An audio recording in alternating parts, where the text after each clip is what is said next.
Okay, folks, good morning. Nordic is having an all-nighter. That's never a good sign for you, man.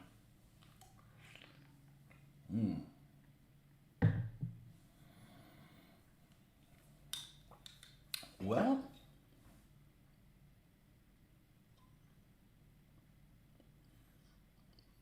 I feel like I've got to do. I need to do this wood here. That's really kind of throwing me off. When I'm looking at this as a whole, it all looks pretty decent.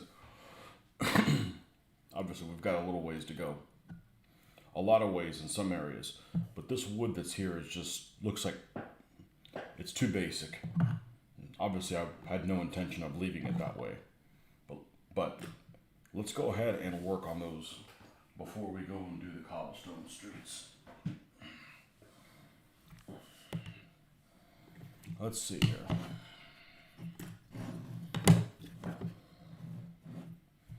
Let's flip to the unused side.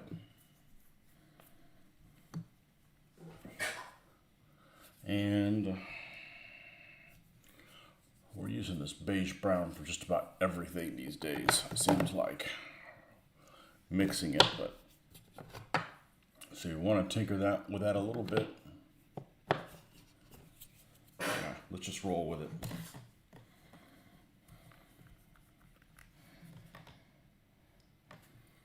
I've got no cardboard underneath this. Ooh, living life on the edge. I can take the stuff off with a endless supply of hand sanitizer. Let's get a brush that that should be about right. Did some bookkeeping on our remaining AWI stuff. Actually have most of the same amount of AWI 15 millimeters that did at ACW. Kind of amusing, actually. There's like a famous number that you get to and you're like, okay, that's it, I'm not buying anymore. You said those guys were Blue Moon, or?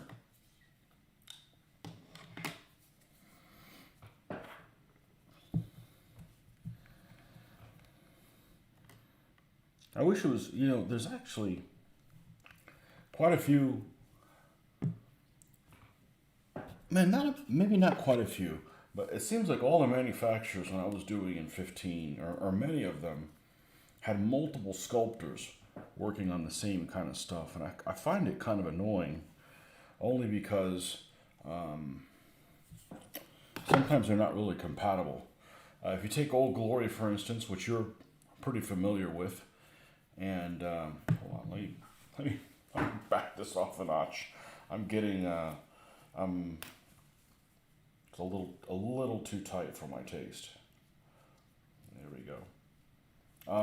If you take Old Glory, for instance, there's one of the sculptors whose faces are kind of borderline. I can't stand him anymore, kind of ish, and it has to do with cheekbones and bug eyes. He's bug-eyed and cheekbone, but some of his castings aren't that way. Just some of them are, and some of them aren't, and I'm not really sure what's going on there. Obviously, I'm not talking about Dave Alsop stuff, whose guys are never bug-eyed, but or cheekboned. I'm not really sure what's going on there. You were talking about AWI, and I started thinking about what figures I had seen. The 7 Years War stuff by them is all done by that sculptor. And I like him other than that. Other than, his faces. He's got like this, very heavy lines here. And then sunken eyes. But then the eyes actually come out. You have about 220 15 millimeter AWI, and yes, they're Blue Moon. They're not that bad. You might have had a situation where you had a different sculptor in them. The Blue Moon guys I really like. They're not my favorite figures, probably because of their cankles that some of them have. But my Lance Connect guys are really good. Or I'm very happy with them. But when you were talking about the figures, I forget which ones it is now that you didn't like from Blue Moon. I looked at pictures of them and I saw what you were talking about. I wouldn't have liked them either.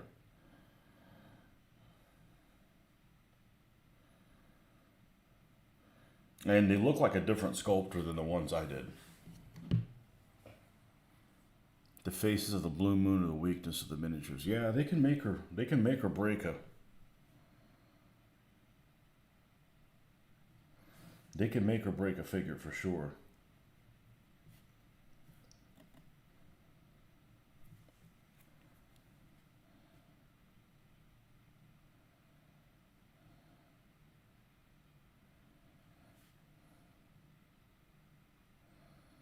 People rave about AB figures.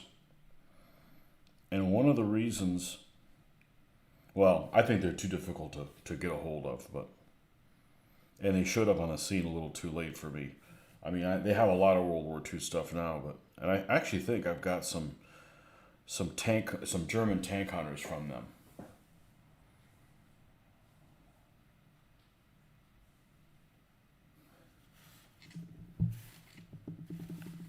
You like the Old Glory membership? I personally have a problem with, maybe have a problem with is the wrong words. It does not excite me to buy things when I have to prepay to get a discount.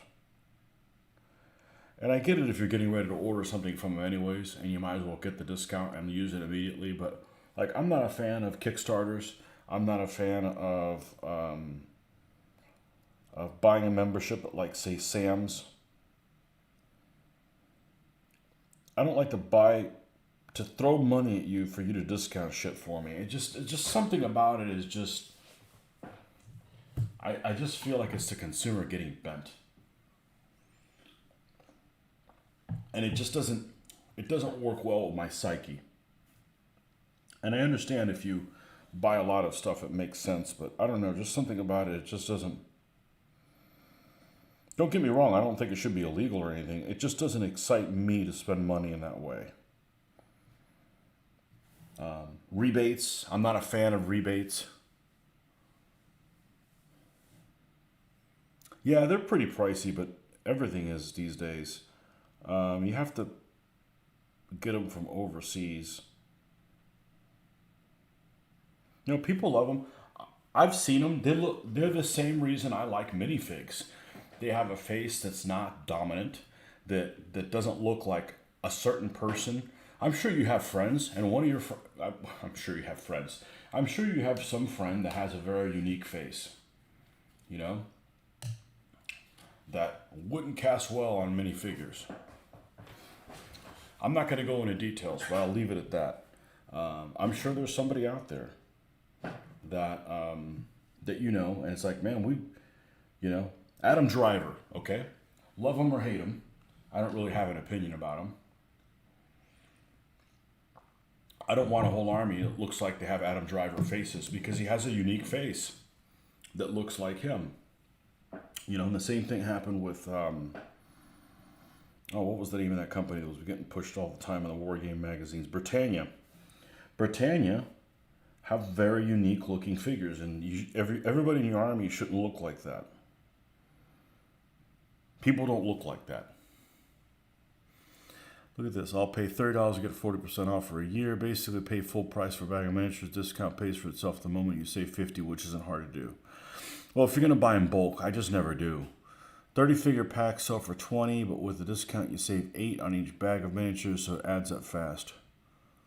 You don't like Adam Driver. I've only seen him in one role, and he just lacks charisma.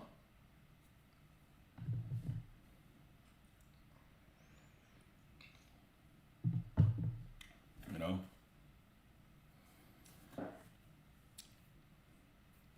I've only seen him in one thing, and you know what it is? He just doesn't do anything for me.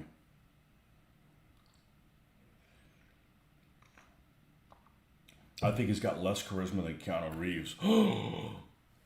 He just doesn't do anything for me. Every time I say something about Keanu Reeves, I feel like I have to apologize. Like, I know he's a good person in real life. That's what I hear, and I hope he is. But man, he doesn't excite me to watch him. You know.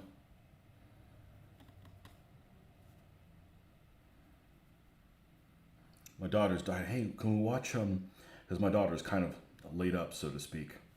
No, she's feeling fine. She just needs help moving around while she heals. And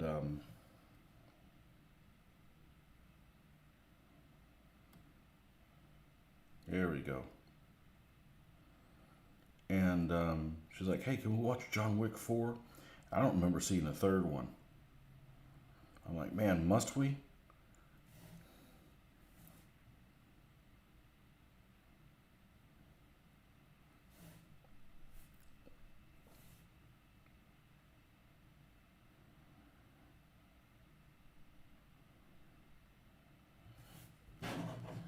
Man, I gotta get. I've never done a piece of wood this big. I've never had a piece of wood this big. What?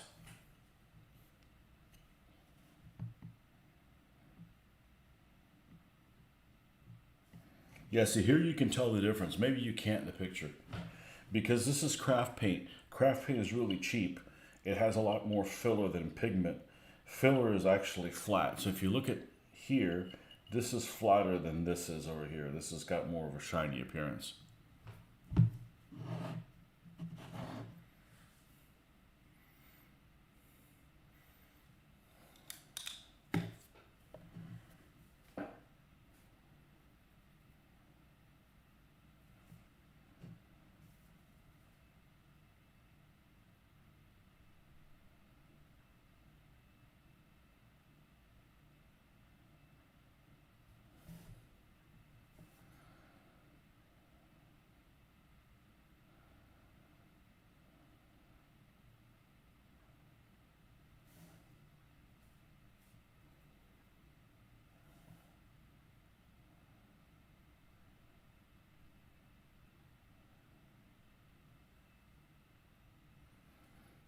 Yeah, I'll ask her if she doesn't mind me telling it. I don't think it's something she would mind, but it's not life threatening and she's young. So, but it's pretty, has mobility issues, and I wouldn't have thought that it would have. So,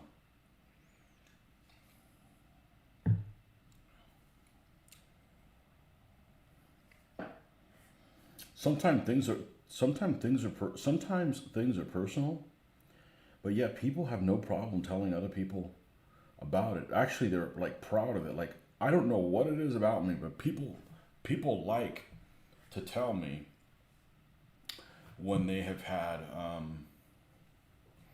what's it called?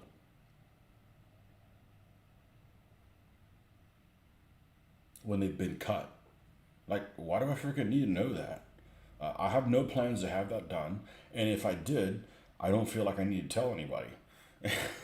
It's not something that I would feel like really proud of telling the world that I've done. You know, I don't know. I don't know what it is. Everybody wants to tell me. I'm sure there's lots of people that have had it done that haven't told me, but I'm just saying it just seems like a frequent thing. Like, why do I need to know that?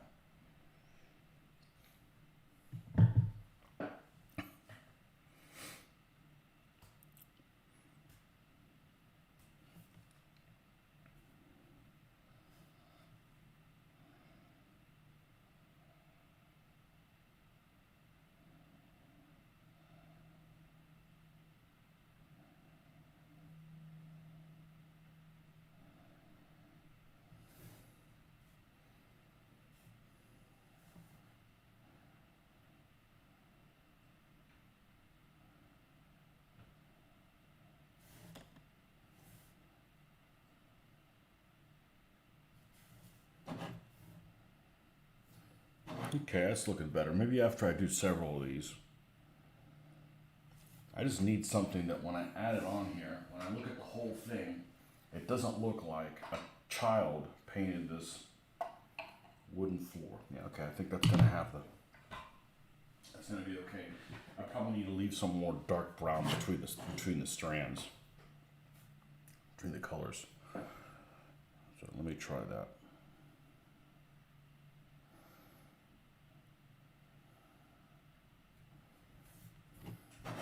That's one of the, this is actually one of those things I really like to do is paint wooden things.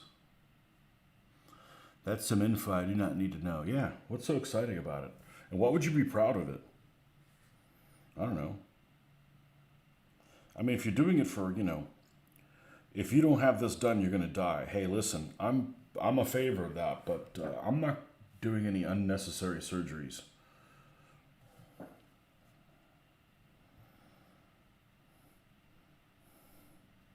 I mean, anesthesia is fun and all that, but it's not like it's free.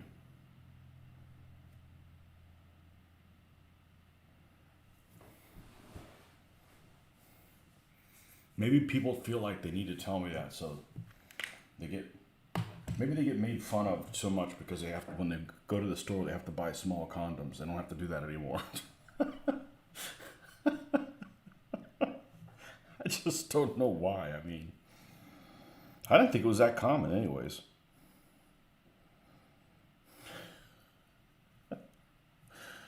Oh man.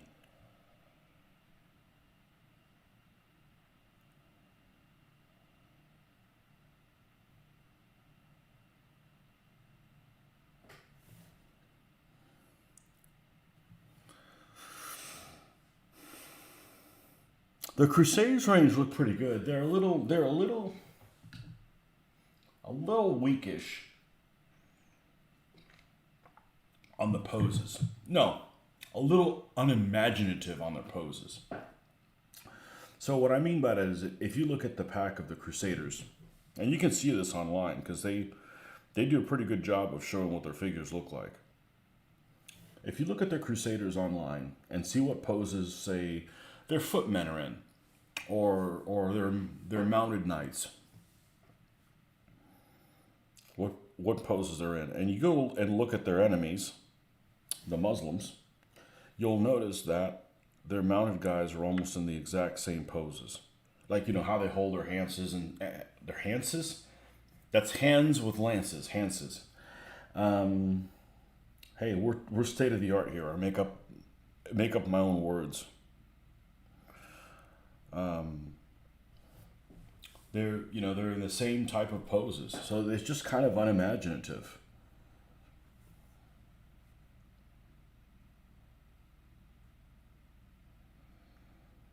And their ankles are cankly. Their feet are cankly, and so are their horses. But other than that, I think they're pretty solid. Their faces are pretty good. And I know somehow they're affiliated with Old Glory. I don't exactly know how, but they're not the same sculptor that most of the Old Glory ranges are. But they have a mishmash of things, and there's some companies that really take that to the extreme. My favorite 20 millimeter miniatures are the ones that are sculpted by Dave Alsop that used to be called called Combat Miniatures when I first bought them in the mid '90s. Making up words again. I do it all the time. I misspeak all the time, and it's annoying, but fuck it. It's just like when I type on computer. When I type on the computer, I can type faster than I can write, which is, I don't know how, but I don't make any mistakes when I write, like spelling mistakes. And I make lots of them transposing letters and shit like that, and it's just really annoying.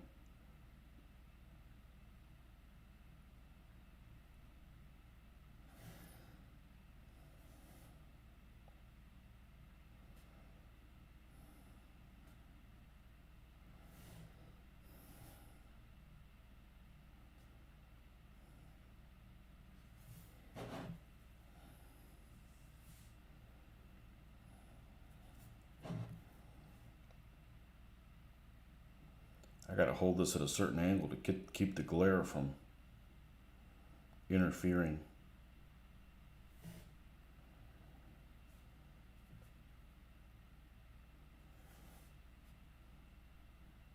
But anyways, I was saying that I was trying to think what I was saying. I interrupted myself. Um, The combat miniatures have been sold and moved around from person to person. I think the last people that have the molds is this company called Stonewall Miniatures, and they're actually in UK. And no, I don't think they actually have American Civil War stuff. I could be wrong, but there are other Stonewalls other than Jackson. And they have in their listings the combat miniatures guys that I like. Plus, they have like expanded ranges of different things. Like they have, things that they didn't make. I can't think of any of them right off the bat. But they're by a totally different sculptor that wouldn't. No storm, huh? No water. Yeah, it just looked like it was like a totally different sculptor. So yeah, it's a problem if you're buying them and you're like, okay, well let me get these guys, and oh, now they have motorcycle troops. I'm just gonna throw something out there. I don't think that that's the case, but and then you get them and they have a totally different look. Maybe it doesn't matter to some people. I think it would matter to most people.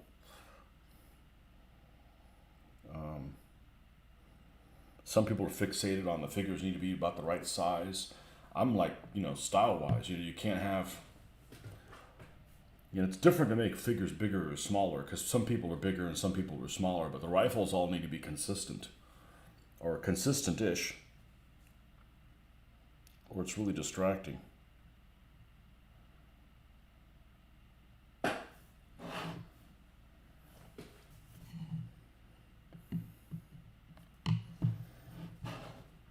So,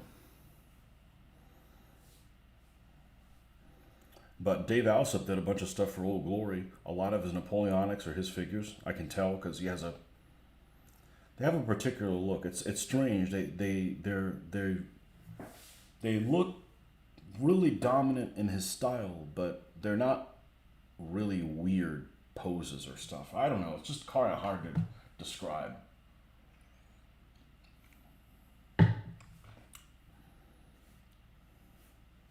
And he did ACW stuff for Old Glory. His Generals packs are incredible. Incredible. I'd be all over those if it was a period that I didn't dislike. Incredible. And they all named and have a little name in between the piece of flash in between the legs, because they're all mounted characters. So it'd be like Meade or Stonewall Jackson. I think it just says Jackson for him. Lee, all the guys in Grant, they all look like pictures you've seen of these characters. It's just pretty freaking amazing. Have I gotten forged in battles other than the Huns? I have not. And probably won't for a long time. But I like them. And I knew it was going to when I saw pictures of them online. So pictures of them online of figures are worth more than 1,000 words. Which is why I'm always suspect when people don't have pictures of the miniatures online. What are they trying to hide? They want you to accidentally buy some and then you're unhappy with them?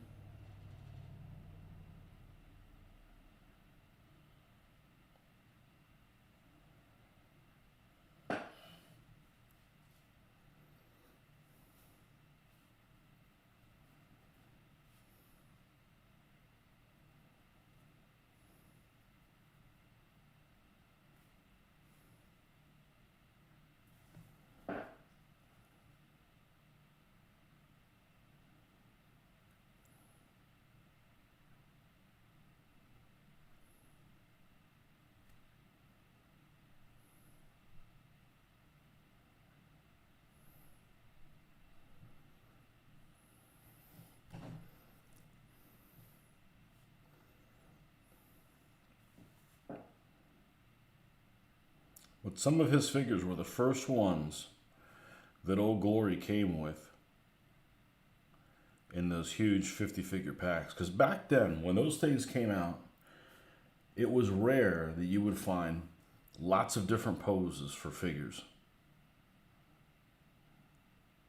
And they can be slight variations. If you had, Austrian soldiers marching or whatever, and you would have, 50 figures in there, and there might be, 12 different poses. That's like a lot, you know?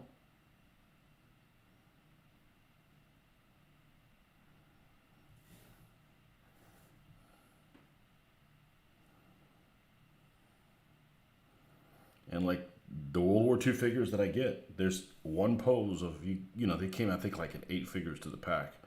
There was one pose of each guy. So each guy was different. It was just well suited to them being characters, to having names, to having a personality.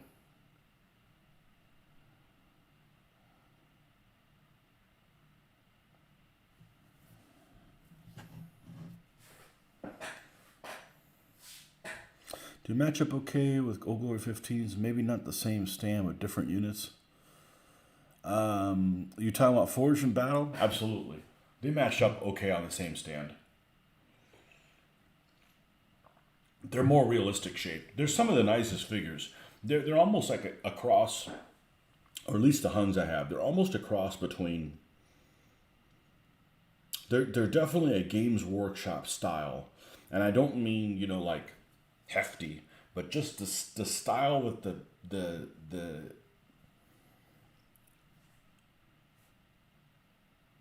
they're really primo figures, really primo figures. I don't know if all of the ranges are that way, but for something boring like the frickin' Huns, yeah, they turn out really well. And they don't have a lot of repeat figures, so if that's what you're interested in, I'm a fan. And I think that their pictures online kind of are accurate to what you end up getting in the pack. Because sometimes, I don't know, it seems like what you get and what you get pictures of are not the same thing. I wonder if museums ever going to fix that. Museums gone all these Z-range figures that are 3D created, but they won't, and they don't look very good in my opinion. They look very stumpy. But when I've seen it, when people get them, that's not what they get. They end up getting figures that actually look very good. But dude, cast your figures and then put pictures of the castings on there, because you're turning some people off. Or maybe somebody wants stumpy figures and then they end up getting ones that look like, normal human beings, and maybe you're disappointed. But for whatever reason, the 3D render makes them look all stumpy and fat.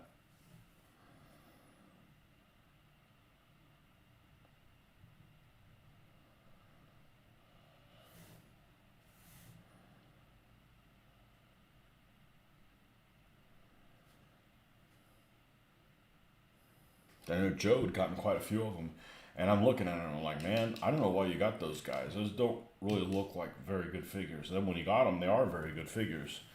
Just the representation. Oh, a nice cheap ass brush. The representation of them is inaccurate.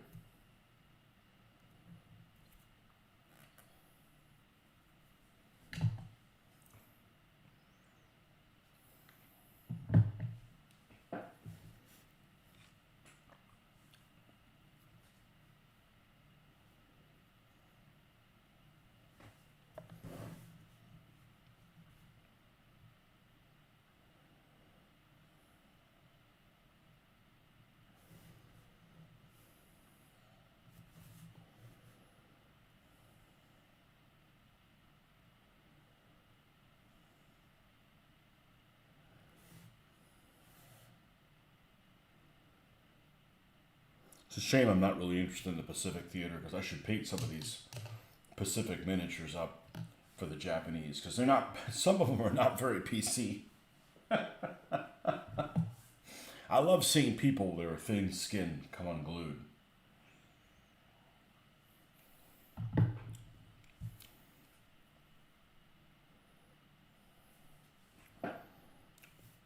You're making our life miserable too, so we might as well see you get miserable. Hey, I didn't sculpt them.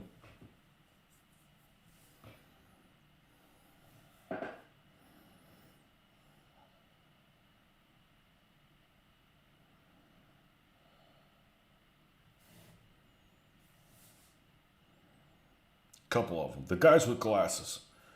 The guys with glasses are definitely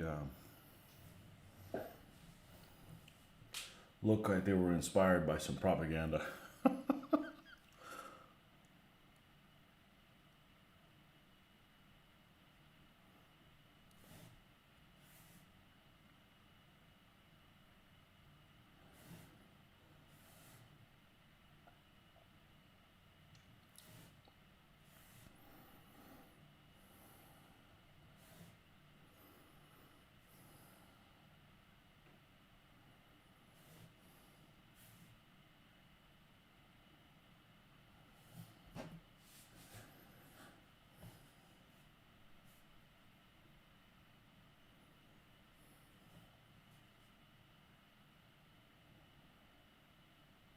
And this has been kind of the longest period of time in about 20 years that I haven't looked at figures.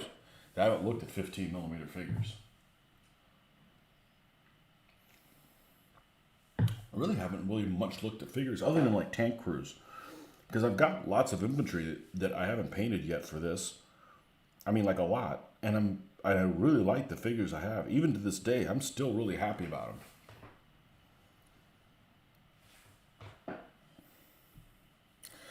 You're back. You had to find your beanie cap to keep your head warm. Had the AC on and my poor head was cold. Wow, I don't think that's ever happened to me.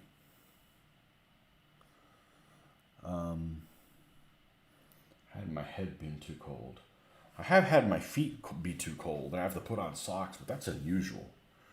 Usually I'm pretty happy if my feet are cold.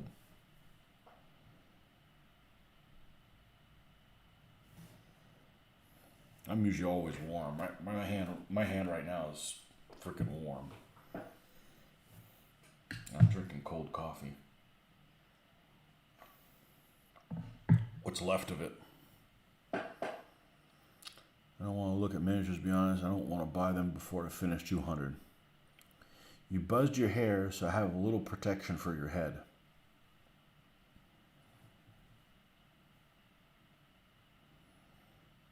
You gave yourself your own haircut? I think we'd all do that if we could somehow detach our head and be able to see what was going on. I mean, we've all had our hair cut enough times that you kind of have a clue of what needs to be done. It's just you can't reach it. I usually, as soon as I get my hair cut, for whatever reason, I feel like I need to trim it a little bit. They leave the side. Their number two is too long for the sideburns, so I end up taking those down a little bit. But that's about the only thing that I mess with. I don't want any Napoleonic sideburns. You know, them ones that are like thicker than the hair on the top of your head. This shit's weird. Yes, you did. I actually can cut your own hair with my clippers. Do a good job. And if you don't, well, you don't see that part back here, you know? Yeah, you're going to do a good job of the part you can see. The part you can't see, you're like, man, your back here looks like hell. Well, I don't see it back there. You got to deal with it. Not me.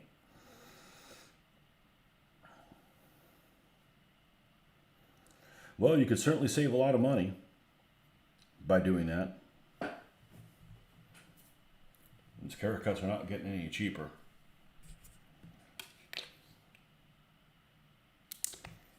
That's one of those places that I don't mind tipping. But there's, what did I encounter? I encountered something the other day. They put that automatic tip line, like you think you're going to give them a tip. You know, and it's a place that, it's not a tippable place. You know, you give them a tip because, you know, you have to supply some of the wages in this country. Somehow somebody decided that, hey, let's only pay them half as much, and then they'll make up the rest of it on the tips. That was a sinister idea to do that. I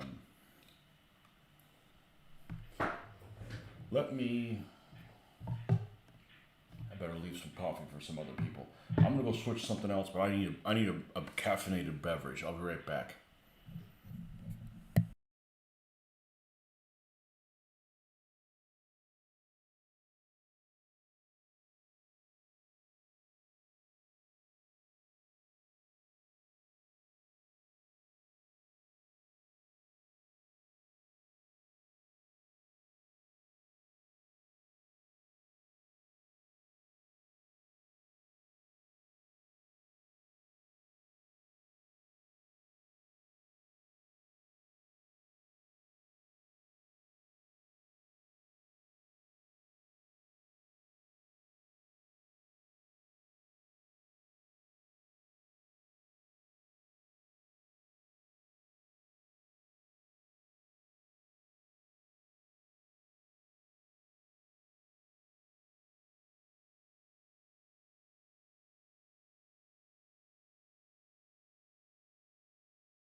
You know what I hate about this hobby? I've been on here for almost an hour and have hardly anything done. It just takes a while. I don't really hate that about the hobby. That's where you kind of have to learn patience, you know?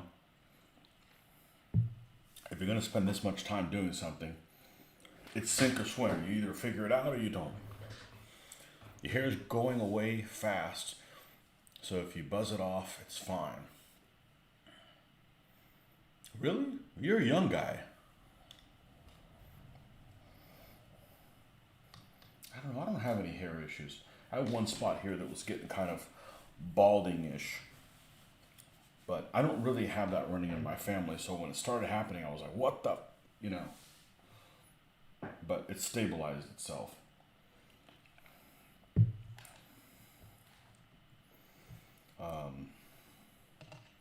But if you do lose your hair, the good thing about losing your hair is that you have something that a lot of people have.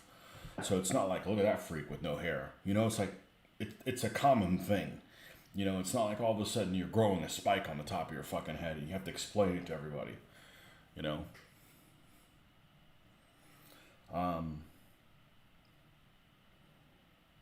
One of the things probably the thing I dislike the most about my skin, which is not that big of a deal, which reminds me, I gotta take my anti-leprosy pill, is, you know, it's not really bad. It's only on a couple different spots. I've had it over 30 years. It's just explaining to people, like, what you got there. Like, who the fuck are you, you know? I don't have to explain anything for you. Germans lost the war. But everybody's got something.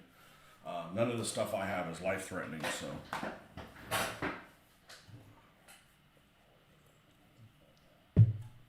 And fortunately, my medication is free. Oh, I should say, it's no additional charge. It's covered by insurance, so otherwise I wouldn't be taking it because it's not life-threatening. But everybody's got something. Some people have multiple things. And if you have something that you're always going to have your whole life, there's nothing worse than being put on trial and have to explain the same freaking story to everybody else. It just gets really annoying. You know, like, there's a guy that goes to my gym. I haven't seen him all the time, but I've seen him frequently. He has some condition on, like, one arm that looks like, it looks like he's a burn victim, but I know that's not what it is. It's just kind of like a skin pigmentation issue, and it's pretty significant. It'll be like, this is one color, and then the other one is like, it's actually reddish, but it's this much contrast and difference all over one arm, and I'm like, and I see him, and I say, man, I'm glad I don't have what he has, but I would never go up to him and say, hey, what's wrong with your arm? Like, what the, you know? Or if you were to talk to the guy, you don't want to stare at his arm. Like, have some freaking sympathy, you know? Like, you know, the guy's going through that shit all the time. He didn't pick it, you know? It's the dealt that, it's what we get dealt with. Hair thinning, part of my jeans, wore a hat a lot of the time, so that helped. Does it really make a difference? That goes, my dad had what you have, and he had it bad on his arm, and he always wore long sleeve shirts until it started clearing up. Mine's been very consistent all the time. I don't have it that, you know, one of the things is, the best thing for it is like going to the beach and sunlight. So if you cover it, you're actually doing worse to yourself. I don't have it anywhere. You know, you could tell I'm always out in the sun. You know, not a lot, but I'm in and out, you know, and I don't have it here because it's always in the sun. So I have it on my legs, you know, and in just a couple different spots, and there are areas that are always covered unless I wear shorts. So I try to wear shorts every chance I get to kind of, you know, get that extra vitamin D there. But look at those pictures online. There's some horrible stuff on there that what I have isn't that big of a deal, you know. I don't have any on my on my chest or anything else. It's just a couple spots like on my lower legs. And these elbows, which honestly the elbow spots are pretty good. I don't have anything on them right now, but all I do is add this. Here's one of your favorite sounds. You know, some of this cream just to keep it moisturized, to keep it from getting ashy, and that's it. You know, it's not that big of a deal. The pill basically keeps you from being itchy. And you know, it's not that big of a deal. It's actually only on the outside of the legs. Down here at the bottom. Everybody's got something. You know, I don't have anything on my face. So, people that have stuff on their face, that just, you know, can't hide that, you know.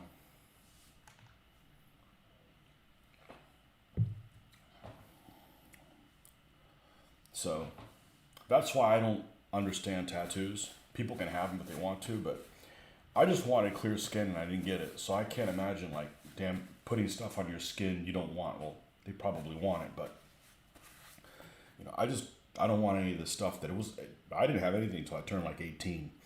I don't really know what it was that caused it, but yeah. So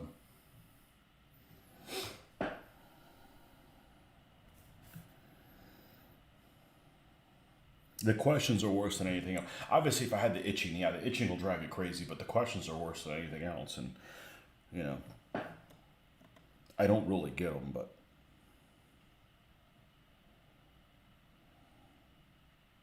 And it just has to do with stuff that people aren't used to seeing. So nobody goes up to you and says, hey, what the fuck happened to your hair? Why don't you have any hair? You know, because it's something people are used to seeing. You know, it's not like you're a freak show or something like that.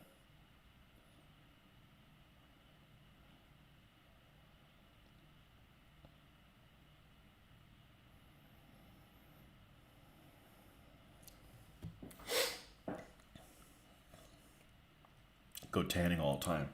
Makes a difference. It helps.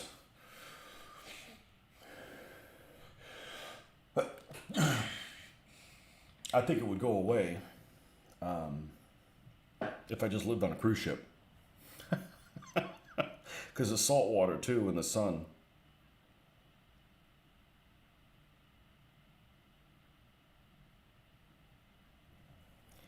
But everybody's got something. What about the people that got to go to the hospital and get some kind of a transfusion every month or whatever? Yeah, that stuff's bad, but they can hide it, you know. So they're not, you know, tortured by it or what have you. I don't know.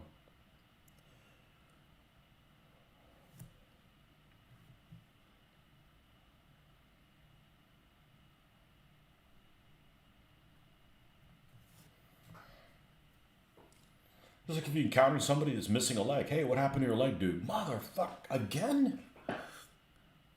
Admit it, you want to play Pirates of the Caribbean on a cruise ship. Yeah, I would. I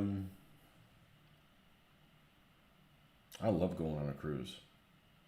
What's this fascination with pirates? Is it an American thing?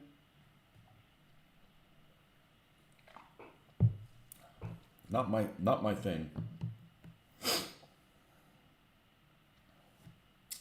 And I wasn't a fan of the movies. I don't like Johnny Depp. I don't like him. I think he's extremely odd.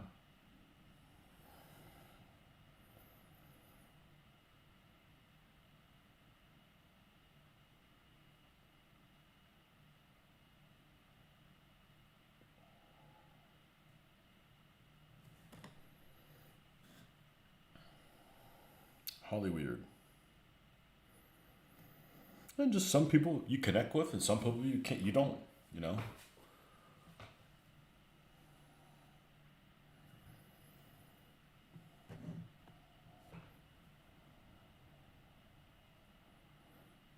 I don't really like movies that much because, like I've said before, most of them don't really keep you thinking. Everything I'm doing always involves thinking. If you're playing video games, this is kind of mindless, but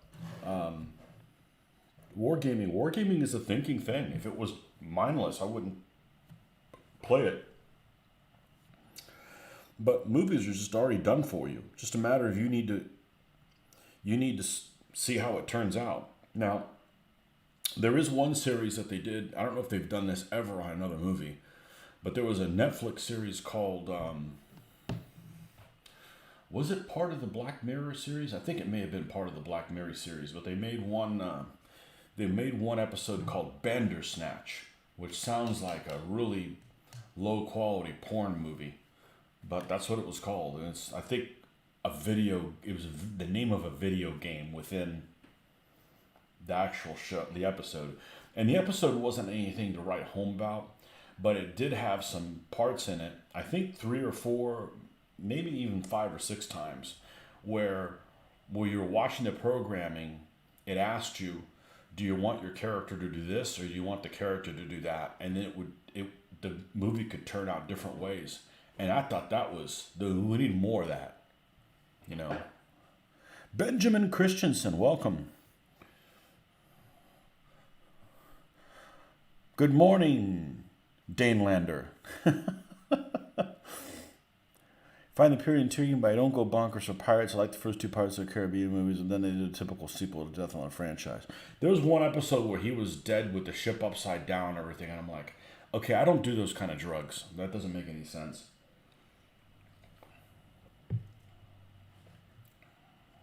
The only thing, the first movie was okay, but I have to admit, the best part about it was Kira. She looked nice in that movie. Other than that, I don't, do anything, didn't do anything for me. He just has way too much makeup for a pirate. Too much guy liner. Should hold celebration and finish AWI miniatures. Would mean 99% of your pile of shame is gone.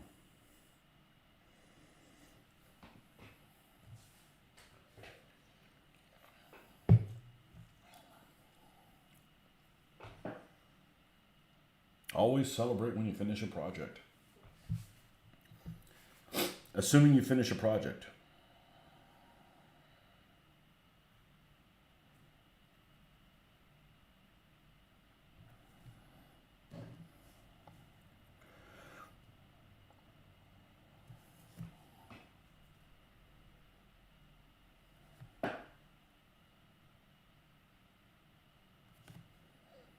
This takes a long time, but the reality is when I'm done painting this, I don't have to paint it again. It's done. We can add it to the pile of things that we use it on. That we can use. Good Lord. I'm making my own words and not...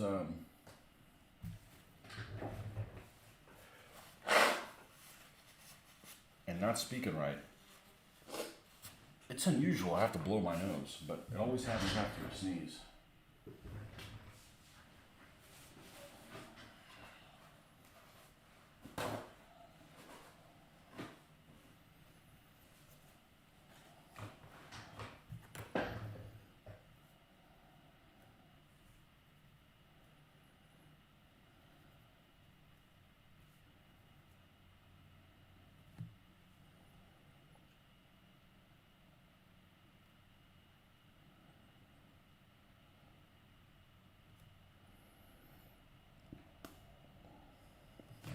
Kind of hard to see under the overhang here because of the light. Or lack thereof.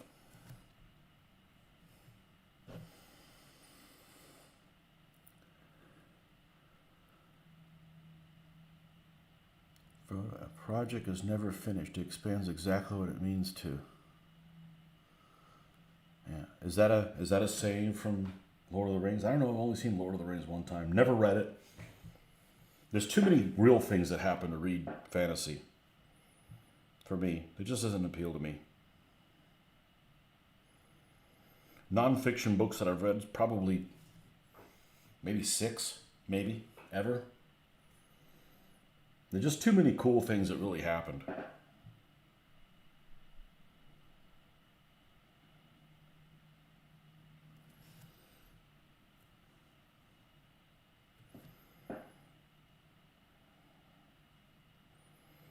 One of them is that series of short stories. It's historical fiction that author wrote that I've mentioned several times.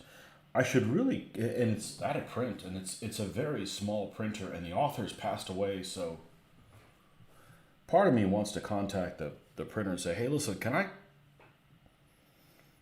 read these live on my YouTube channel with your permission, and then not hear anything from them? I just don't want to create all kinds of stuff that I have to take down. It's some really cool books, and they're very violent. They're very they're rated R without being the bad rated R, you know.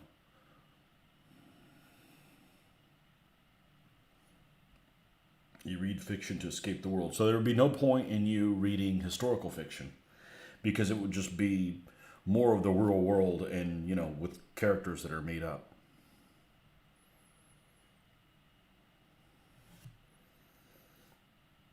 I don't know. My daughter was reading a lot of dystopian stuff there for a little while. She got onto that.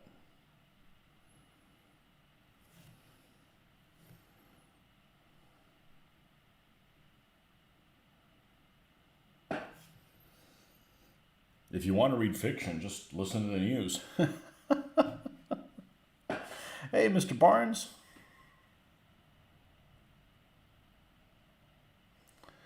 Bernard Cornwell. I think he has subject matters that just don't appeal to me, right? He does all like Dark Age England stuff.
Speaking of fiction, one thing I don't hear anybody talking about anymore, maybe because they all ended, I think. Actually, I haven't followed up with them anymore.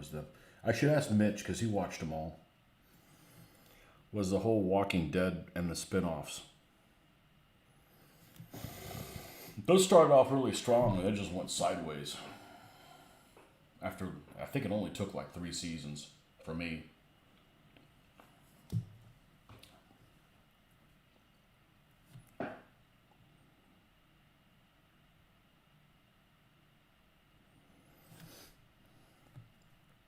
Well, he even watched the spin-off, The Fear of the Walking Dead. I watched like one episode of that. Actually, I watched the first season of the first one. I'm like, okay, I hate this. Everybody that should die lives, and everybody that lives dies. You know, like the people that are like ill-suited to make it in the end of the world are the ones that are still making. I'm like, no, that guy's got no survival skills whatsoever. He would have been dead within the first 10 minutes. Taking a break from reading historical fiction these days, only writing it at the moment. Oh, I hate writing. And it's because I get writer's block. I don't know. I'm just not a very good organizer and stuff like that. Like even when I make a video, there's like one video subject matter that I've got to make a video of in the next year. And I just don't want to do an outline for it. And I know I'm going to have to. And it can be, you know, vague. I love taking notes. I love taking notes in school. I just don't like, you know, like proper like writing. I just am bored with my own writing.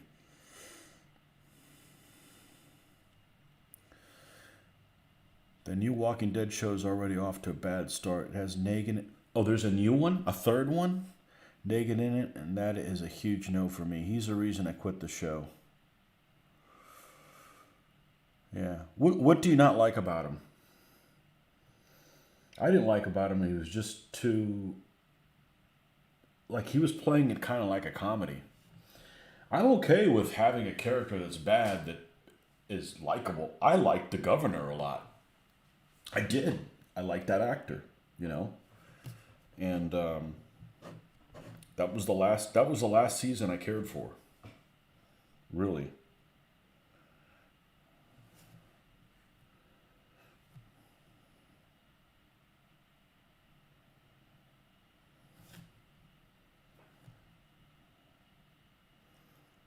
But, you know, you have to ask yourself, why are you watching a certain show? There's a reason why you watch a certain show. The Walking Dead, I watched it because everybody I knew was watching it. And I like the idea of there's no rule of law, so you have to make your own, you have to decide what's right and wrong. I like that. The zombies, okay, whatever, you know. And that's what I wanted to get out of it, is just to see what other people thought that, you know, when there's no, when you can do whatever the hell you want, what is it that you keep yourself from doing? How do you retain your humanity? He baseball batted Glenn and Abraham's heads. He came off to me as a punk that would not hesitate to just put one between his eyes. Felt Rick and his gang were just too weak to do that. Yeah, when he started doing that, he just... I don't mind the actor at all.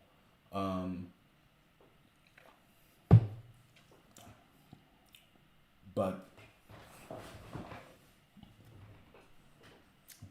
the way he carries himself doesn't really fit the character. Getting sick of Rick and his group making the same stupid mistakes over and over again. Instead of dealing with a threat, they manifest it, let it fester and grow. Yeah. Yeah, that episode when they get their truck stolen by Jesus. That's just moronic. These are the guys that survived. This is what you have.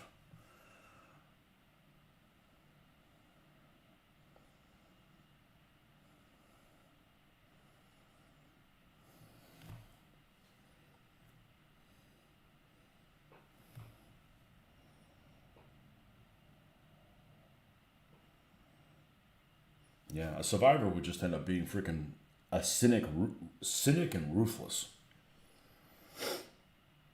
Just like, no, I've seen this situation before. You're not going to pull that one on me. We're gonna go waterboard these guys before it's too late.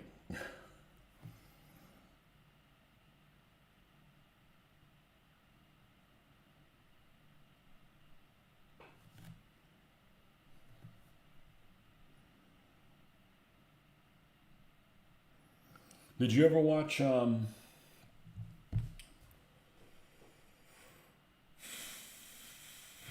was it called? They have 2 seasons of it, and I think the first one was pretty good. The second one wasn't very good. I'll look it up because this is going to drive me crazy. I think it's a Netflix thing.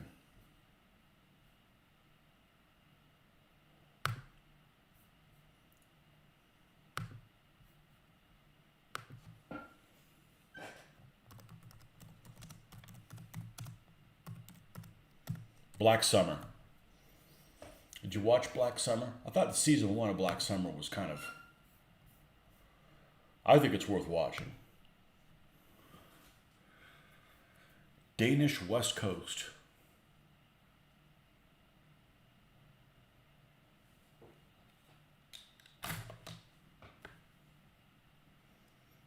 Far out, man. West Coast in Denmark.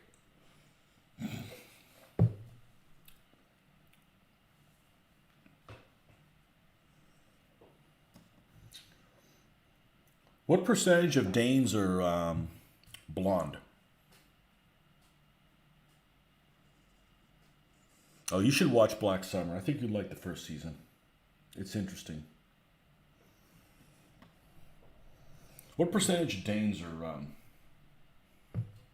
blonde? Half?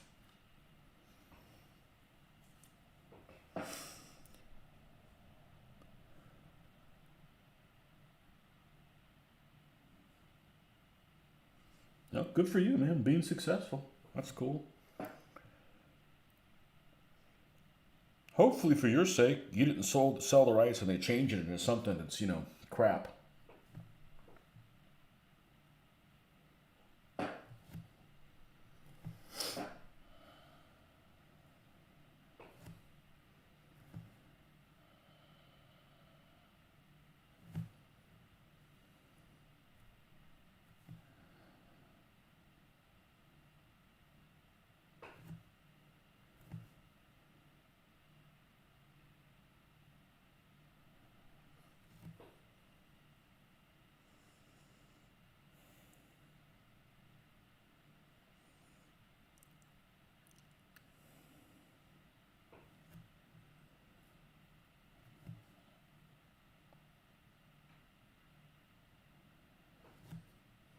I do like to read, but man, I distract way too easy with like noises and stuff.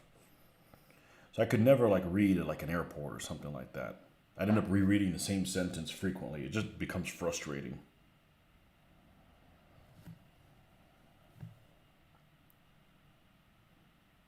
And I think it's just my nurture. I've frequently lived in a place that's very quiet. I don't, I don't know how people handle these households with multiple screaming kids and stuff like that. I would, no. I'm like, what kind of crime do I have to commit to get solitary confinement? Sign me up for that. Because I need to get away from these noises.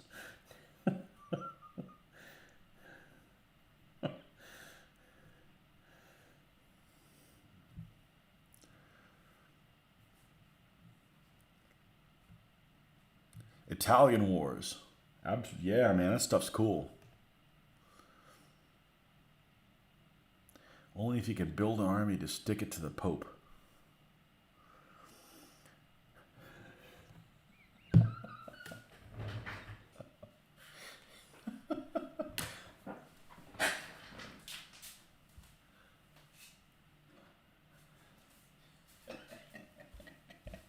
This is the part of video where I get to say, Nordic,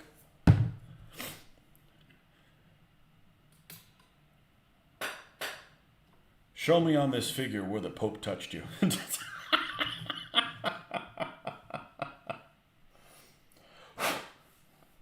is dusty. I think this is supposed to be a Quixote. I'm not sure. I got it because it was a conquistador made in Spain. I've had this guy a long time. I wish I had made that myself. I wish I had that kind of talent. I don't. Show me on this figure where the Pope touched you.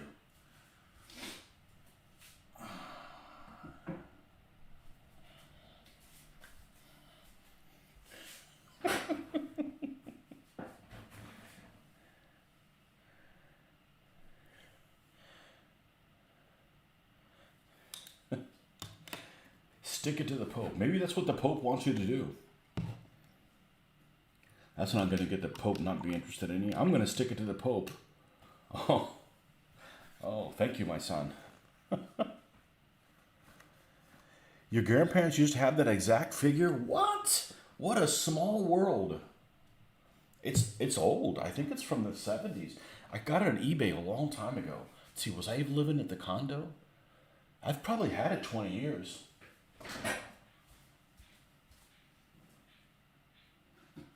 It's probably supposed to be a Quixote. But I like it because he's conquistador-ish. Conquistador-ish. Let's see. Festival Madrid. Reference number. Coruña. I don't know if it's worth anything. Somebody didn't think. I don't think it was that expensive on eBay. I like him. He just sits up here on my shelf. He's. I think well done. Yeah, cool. Small world. It's a cool figure. It's the only thing I have like that. I think I got like that before I was even married. I always said it was a Don Quixote. Technically baptized Lutheran, so naturally I have zero ties to the pagan Catholic Church. Lutherans are the same freaking thing. You guys are the same thing. You just don't have a pope.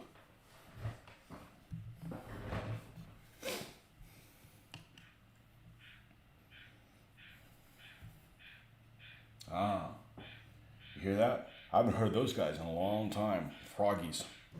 Might get a little loud on the outside. I mean, I haven't heard them in years. Oh well. Maybe they're coming back. Lutherans are the same freaking thing.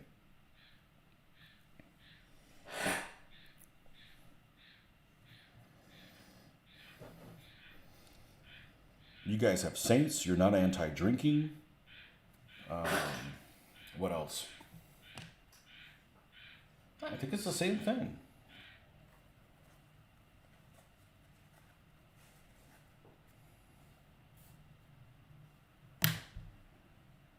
I've only been to one Lutheran service.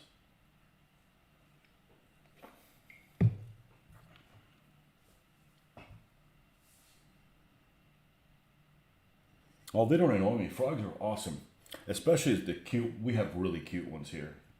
There's ugly frogs in the world, but they're not here.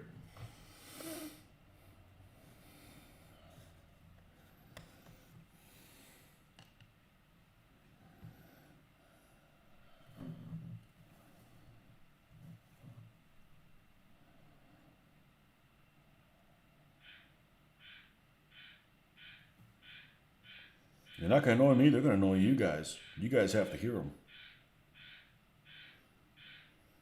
I have not heard them in a long time. When we first came to this house, this is towards the back of the house, but towards the front of the house we have kind of a little alcove where the door is, and if you got one that got in there, it would echo and you could hear it forever. That's also a high-pitched-ish sound, so I don't hear them as well as most people. That's where my hearing loss is on the high range.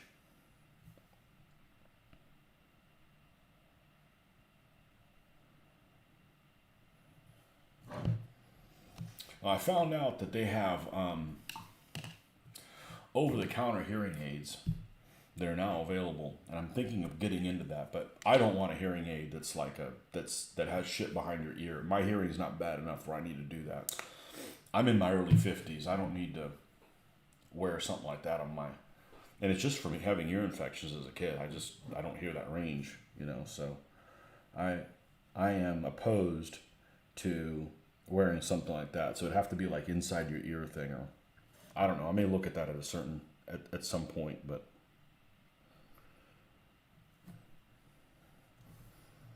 if people just wouldn't mumble, it wouldn't be an issue. There's just too many mumblers.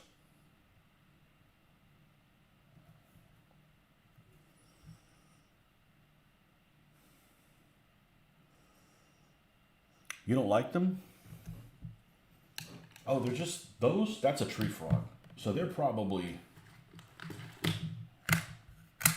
smaller than that. I don't mean their body. I mean their body with their little legs in here are no bigger than that. Probably most of them that size. And they're cute little creatures and they eat bugs. I mean, they're just noisy sometimes. I like them. I don't even mind grabbing them. I don't grab them because they get, scared and stuff, but there's some creatures I like better than others, and that's one of the ones that I like. I don't want so many of them that I'm stepping on them, but I haven't heard them in a long time. And that's actually one being quiet. When they get on a roll, they really get on a roll. Now, if it was earthworms, forget it. Aren't all hearing aids over the counter? No, they weren't in this country. No, they like to control people. That way they get your money. Used to get ear infections like they were going out of style as a kid as well. Yeah, I was told that I should have had tubes done and they never did. I don't know. That's what I was told. I was a kid. I don't remember. I don't even remember having ear infections.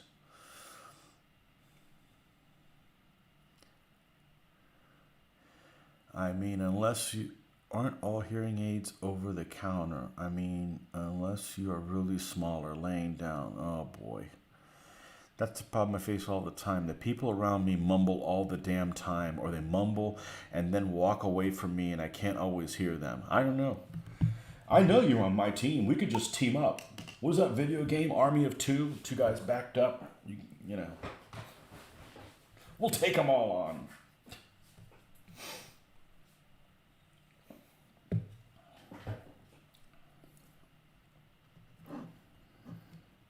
I can't watch anything on television. It doesn't have subtitles. But yet you go to the movie theater and I hear everything fine. So you had tubes done in it, so it didn't help. Wow.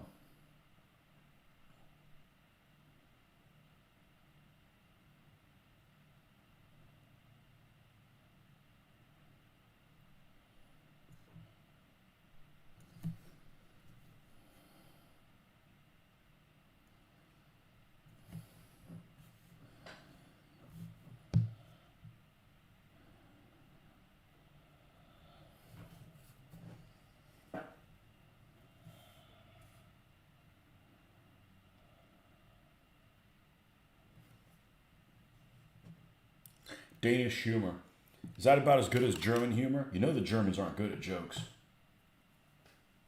They aren't good at winning wars either.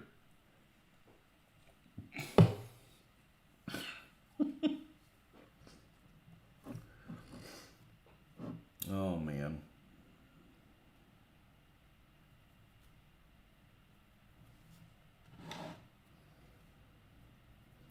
I can't say that I've seen any Danish movies. I'm sure there's some out there and they're probably better than the crap we put out here.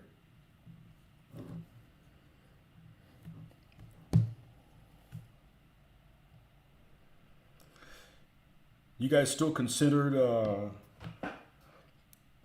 think of Greenland as your own area?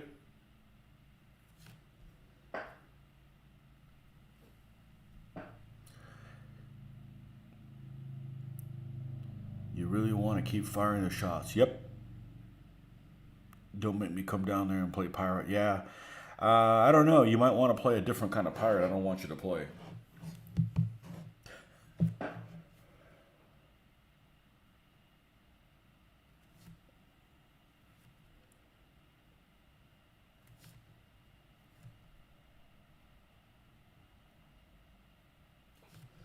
I need to turn this thing around to be able to see the light. God, it's taking forever. Oh well.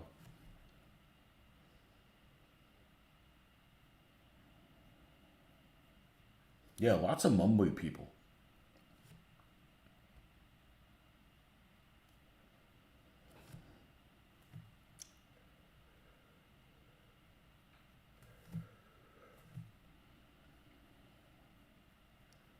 Almost like they're like embarrassed to say something. You know, like you're lying to somebody, so you're not, saying something so everybody can hear you.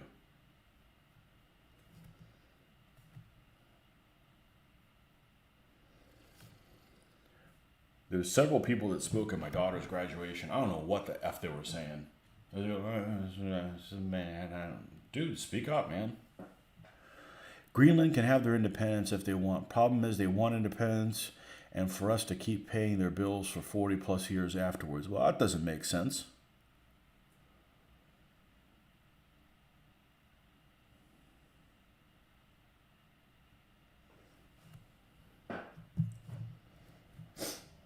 No free rides.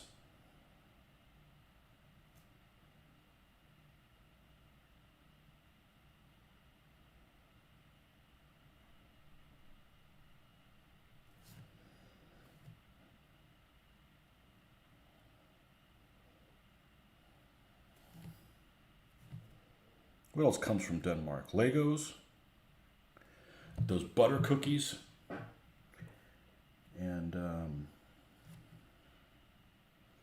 and some army paints. Because the last one I got,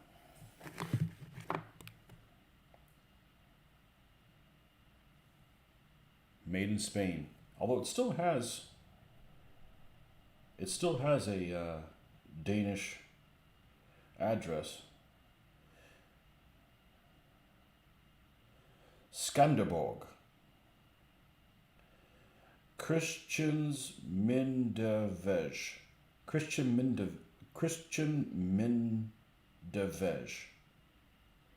in Skanderborg.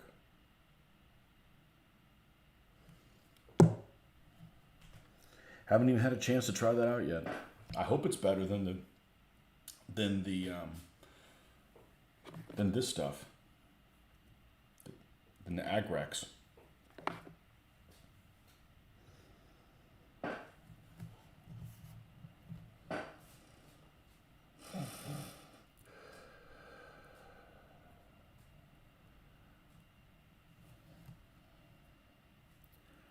Seems like a bad deal for the Danes. So basically, Greenland is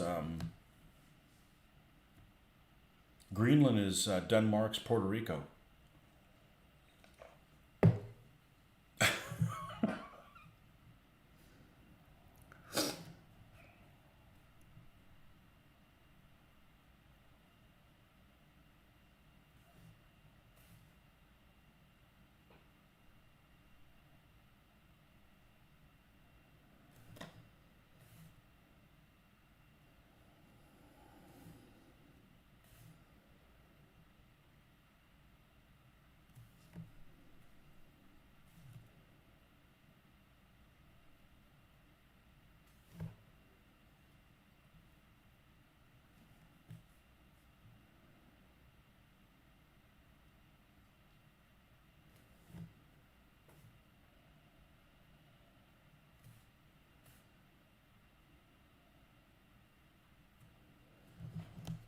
Okay.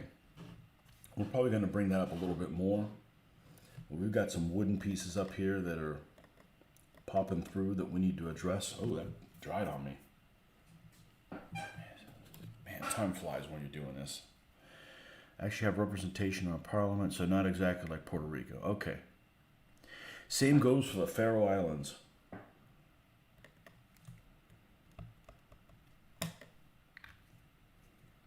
Nothing. Oh, too much. Whatever. I'm made of money. I'll just buy more paint, I guess. Should be using, before I was using a wet palette, which I'm not using right now. I used to buy the cheap, I used to use the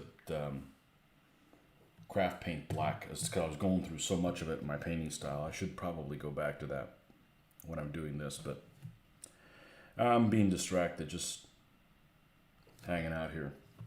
I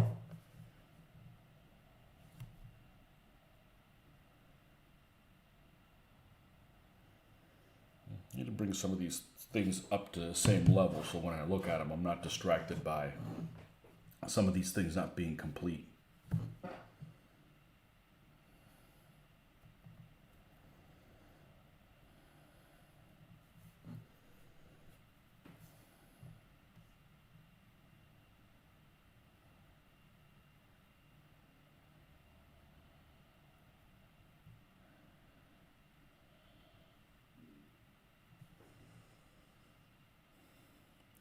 Lego headquarters and get some of the classic Lego kits from the 80s and 90s. You assuming they still make them anymore? When I had them, the only figures they had were like firemen, police officers, and they were all smiling. No, none of these other faces. And then you had the astronauts, and they only came in yellow, blue, red, and white. That was it. That was the only colors they came in.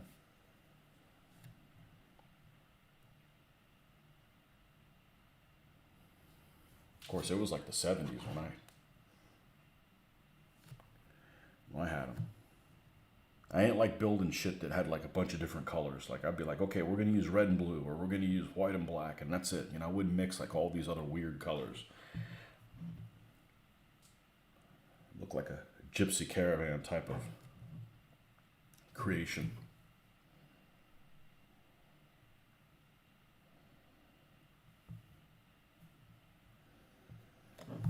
got some other.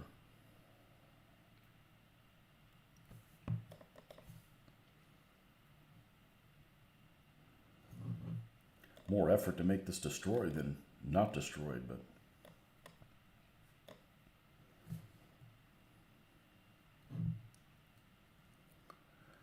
My preference would have been this building to not be destroyed, but hey, I didn't design it.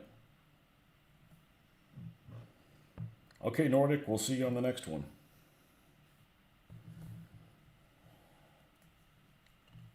Get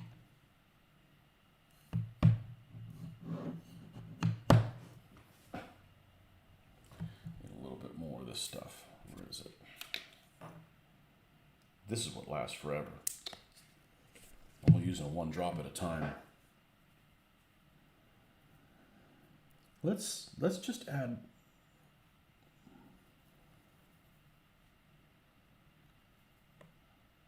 So let's just add white to that, but there we go.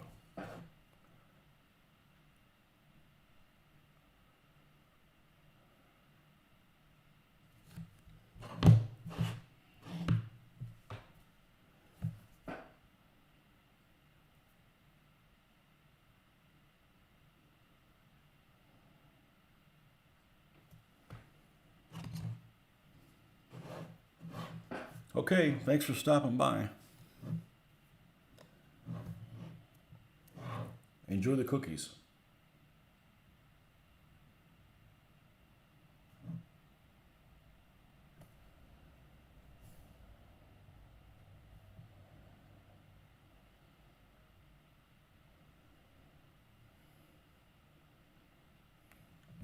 Great date in the morning. Yeah.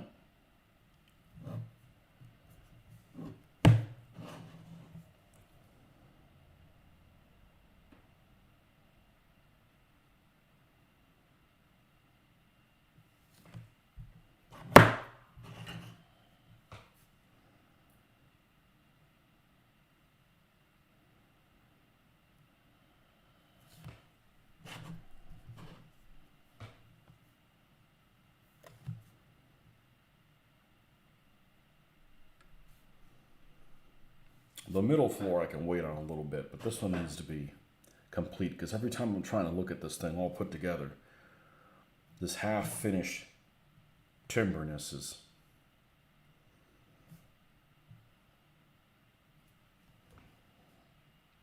out kind of distracting me.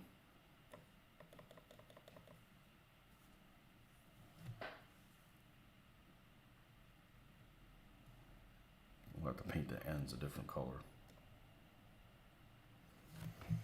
I may add a little bit of yellow. Hey, Marcus, where you been, man? You been allowed to sleep in? Add a little bit of yellow to this to lighten this up. Or a yellowish type color.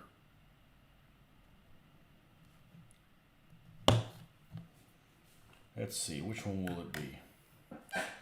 Let's do yellow ochre. We don't need not a whole lot, just a little bit.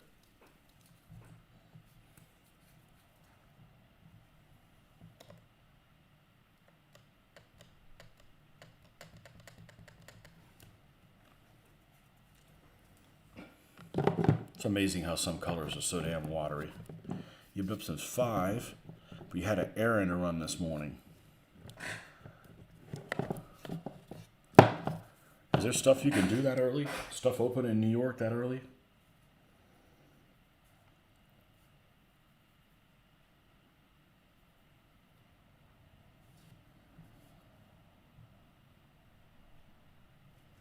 There we go.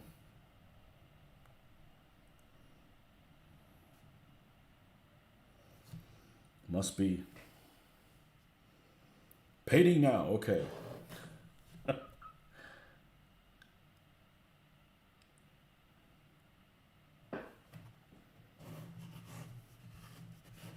wonder if I could, if I did decide to do Pacific, I wonder if I could use the same British figures and get away with them for Burma. I mean, I know there's probably specific jungle British figures, but who's really going to notice?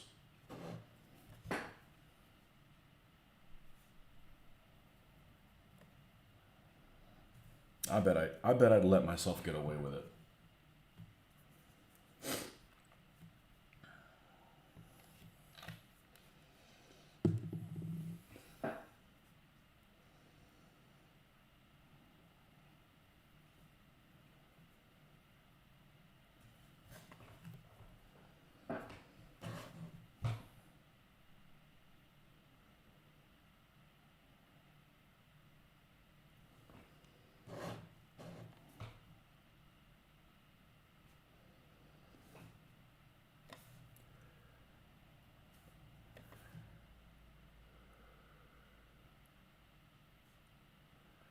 I guess the frog left or got eaten.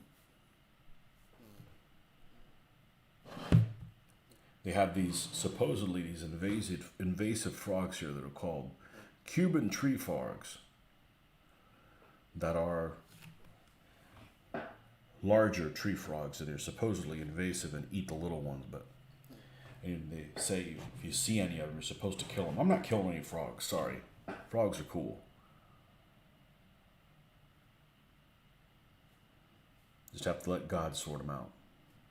It's not like the big ones are ugly or anything. They're just a bigger version of the... And they're not that big. They're just, their bodies are probably that big around. As opposed to... They're probably 3 times bigger than the little ones. But they're the same body type. They're still... One's just as attractive as the other one, so... I'm not going to be killing frogs, sorry.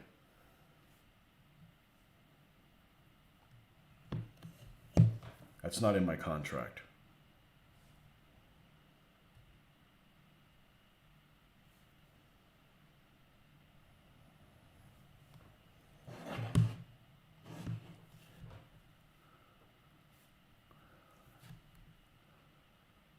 This actually be a really good color for a deck color.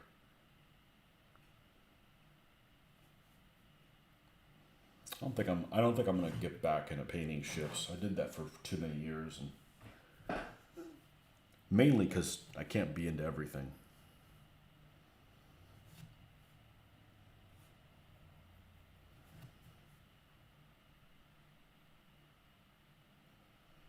If I'm into other stuff, this is gonna suffer.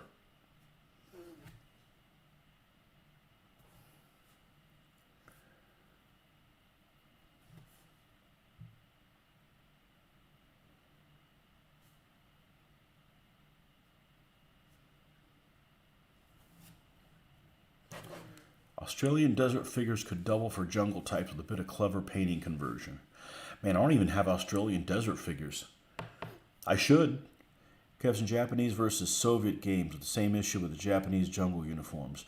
I just have standard Japanese figures. I just want to paint them because they look pretty cool, but if I just stick to World War II stuff, I'll get around to them eventually.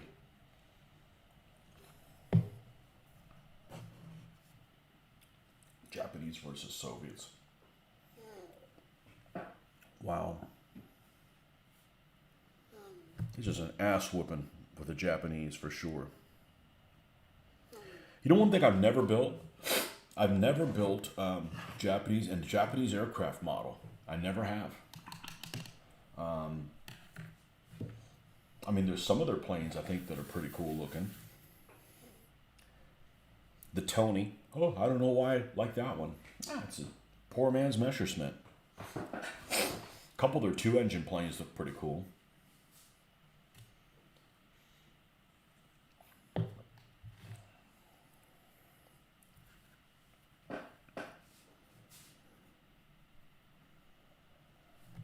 Never have.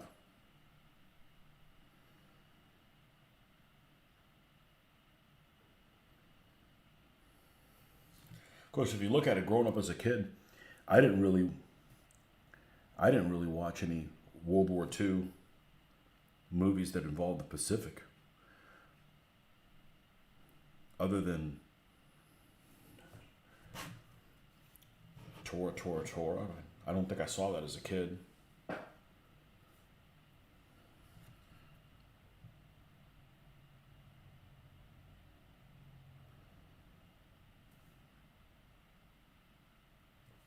Do they have a, don't they have a modern movie, meaning in the last 20 years, that has about the Russo-Japanese War with some like good like ship combat or something like that? Or am I just inventing that? I haven't seen it, but I'm just wondering, is there a good one?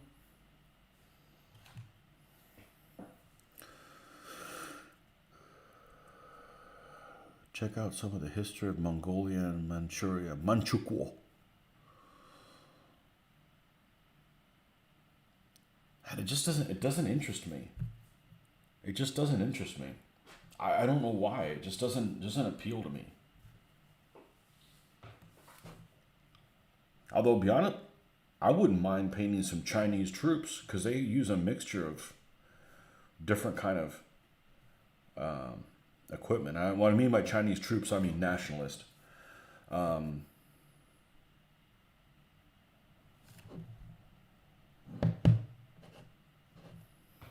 Manchukuo.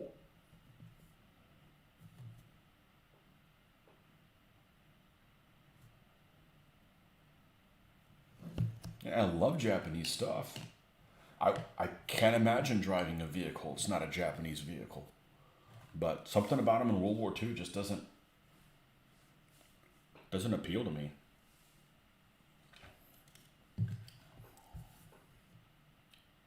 Now that I have an airbrush, I should be able to build some planes. Ooh.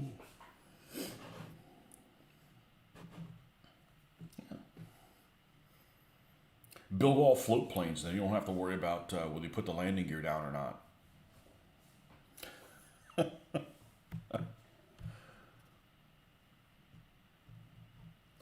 Yeah, I don't know what it's called.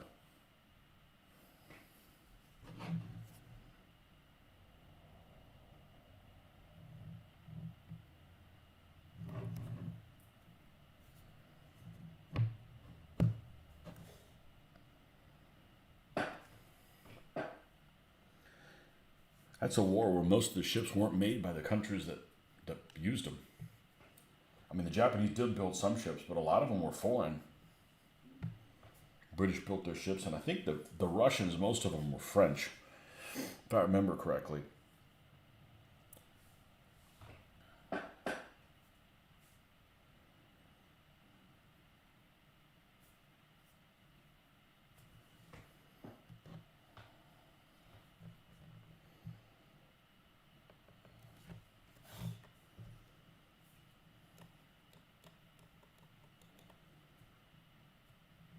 Let's try to make it in between color and paint the door frame in this.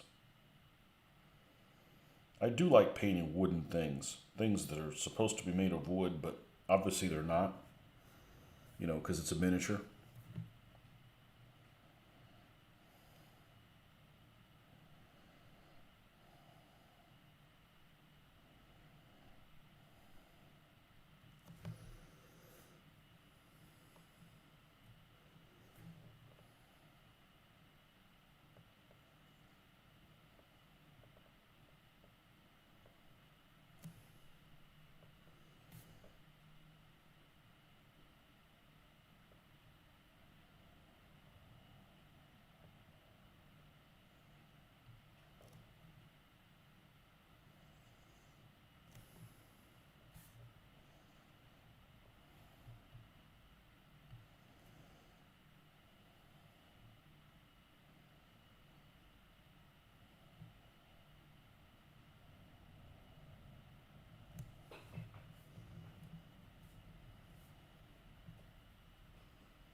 It's going to be a hidden room back here.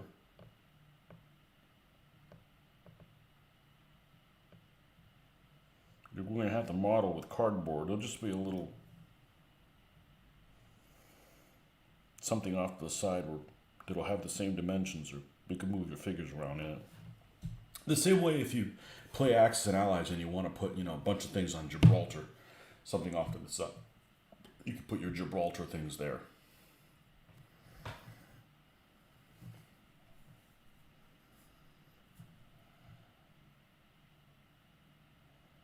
The sculptor decided to make this little room, whatever's behind here, closed.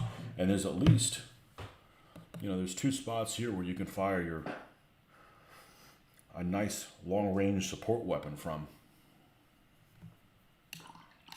Sniper on the roof.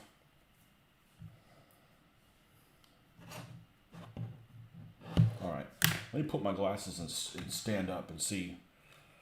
Sometimes I get too close to it and I can't really see what the end result's going to be. Okay, we still need to do some more detail here, but you can see it's a big improvement, and probably lighten it up a little bit more.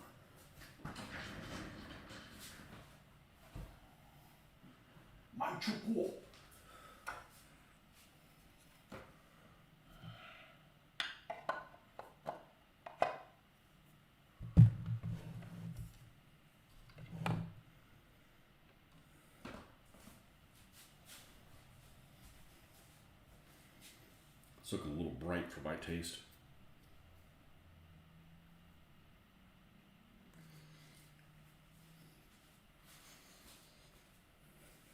Okay. Well, this isn't the final result. That's not how the roof is going to end up either. We're going to give the roof a wash. Probably a brown wash.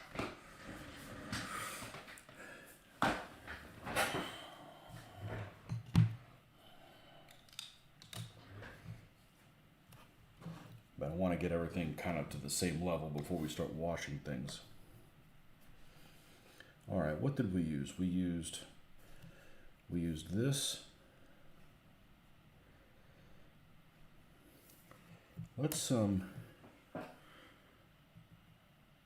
Let me get something that's close to that already. Oh, hell no.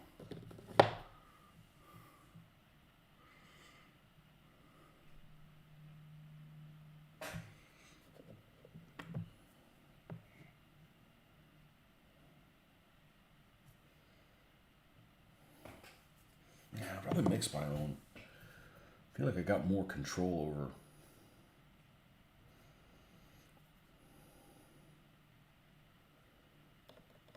over it by making my own.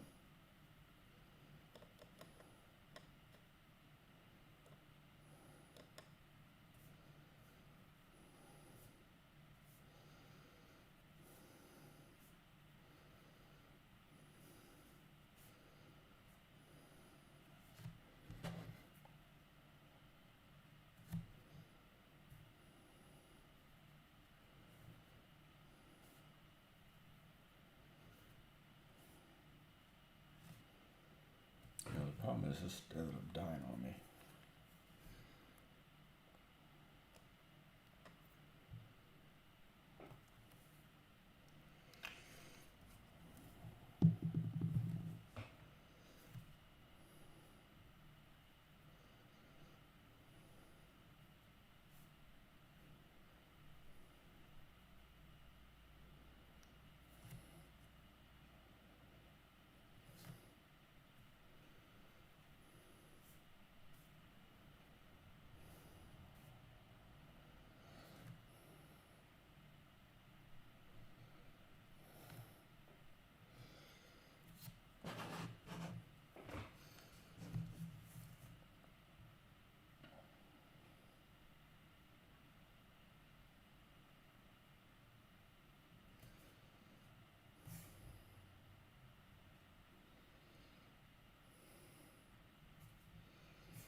just not that noticeable enough.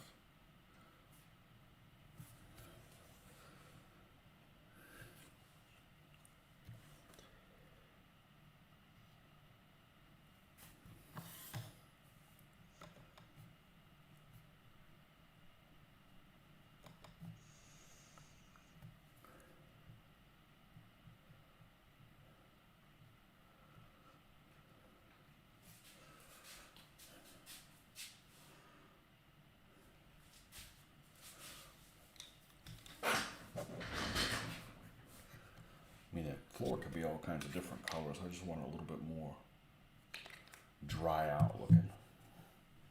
Dried out.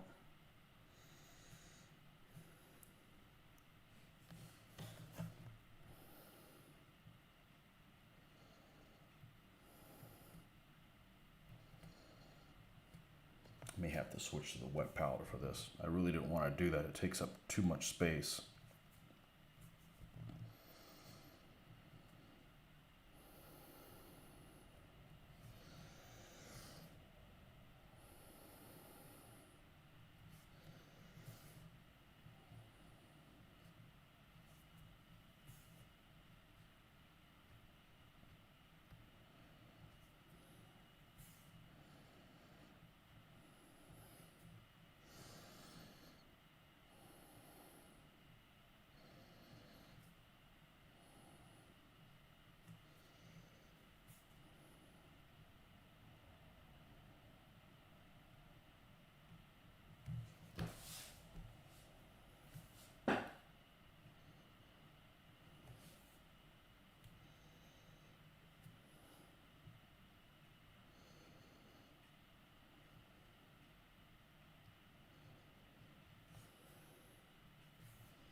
Better.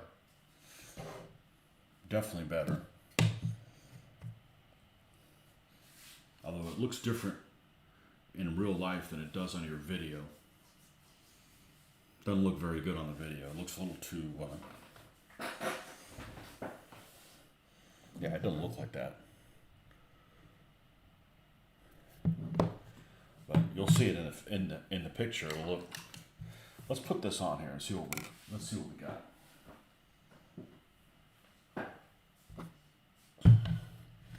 So I'm giving myself a month to get this done. It's going to be a lot quicker if it wasn't like battle worn.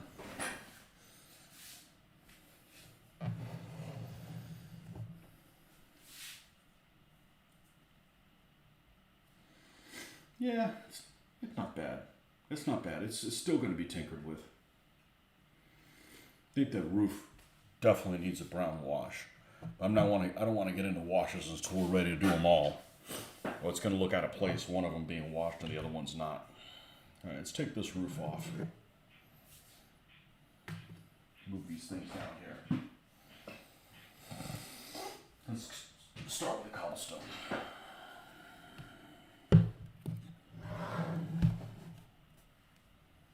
Let's start with the cobblestone. We're going to need one of these. We're going to need a bigger brush so that we can be done with this century.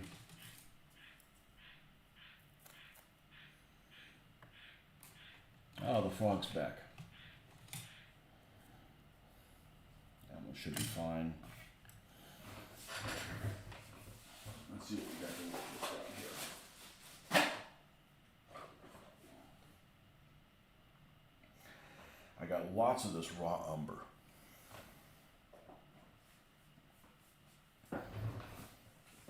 Didn't I have one started already? Yeah. Let's use this. Let's use this little ramekin type thing.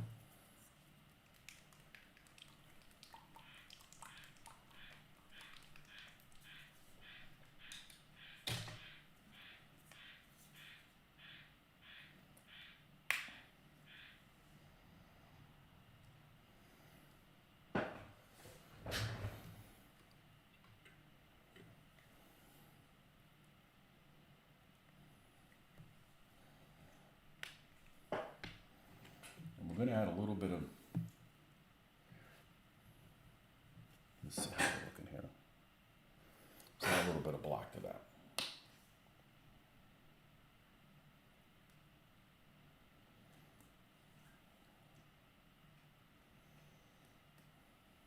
Stuff's almost like paste.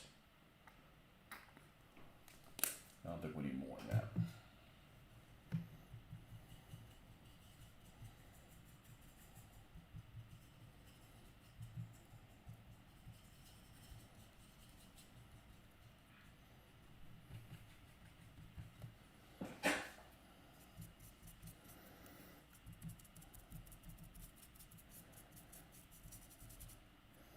I think this is supposed to be like there was a chain link fence or something like that here and it got knocked down. I think that's what that's supposed to be, or not chain link, but another kind of fence. A gate.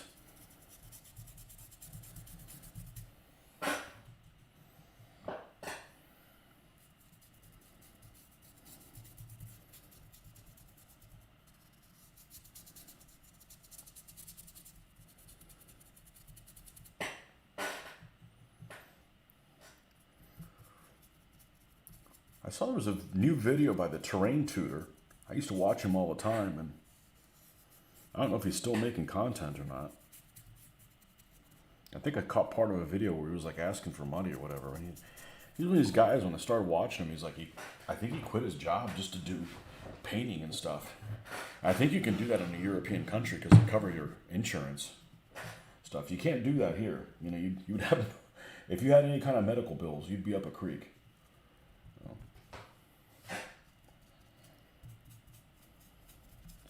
I was always thinking, man, it'd be really nice to just be able to do this for a living. But as I suspected, I don't think you can really do that. You gotta already be retired.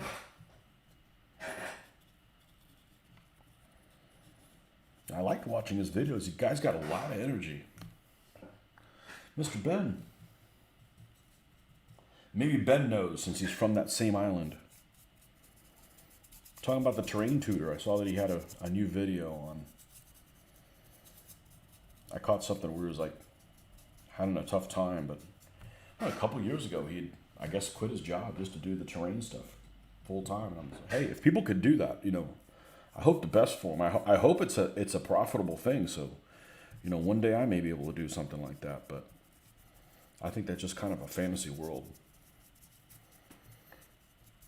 My dad was very pragmatic, and he's like, nope, you can't take history, because you got to make a living. And I'm like, okay, I get that. I think Mel's raising money to kickstart his book. Yeah, I know after that. I mean, just in the last couple of days, he had some kind of money problems or whatever.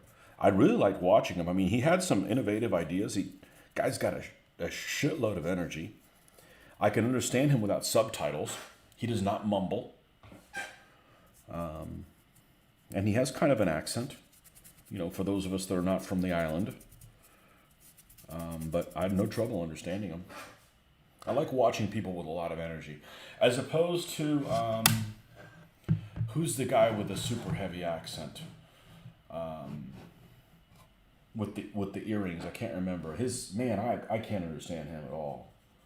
You know who I'm talking about. He has a shitload of ears. You guys should know all these people. They're all like, those are the movers and the shakers, not me. I can't remember what his name is. He doesn't have a very memorable channel name, in my opinion. But I can't understand him. He has a very heavy accent. But Mel's easy to understand. And he's got a lot of energy. I appreciate that. I like dynamic folks. And he was watching a show that he was doing where he was making like cliffs or something like that. And it looked really, really good. He made a new one for rent on his studio. Now, what he means rent on his studio, does he have a separate space, like a garage that he's renting out? Or...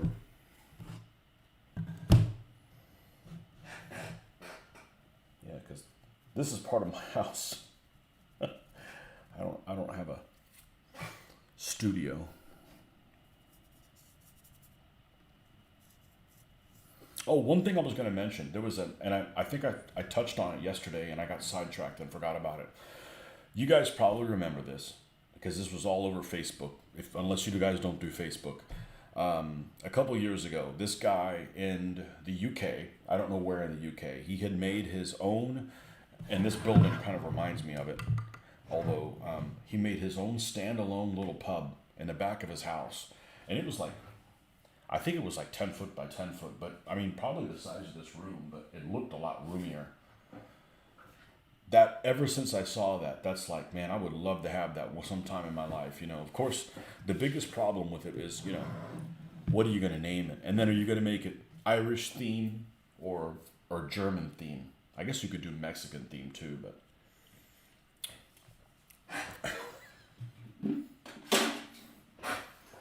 the Lost Panzer. Yes, watch his video tour of the studio site. It's in an old pottery factory that's now full of a bunch of small studios. Fairly interesting. I will do that. I like him. I like folks who have that demeanor. I like Lindy Beige for the same reason. He's got a shitload of energy, and Lindy Beige is very easy to understand. You know, for those of us that are not native English speakers. What happens when we add white to this? Does it get too pale? I think it does. Let's, where's my white at? Probably just do this. Sandstone. Let's do sandstone.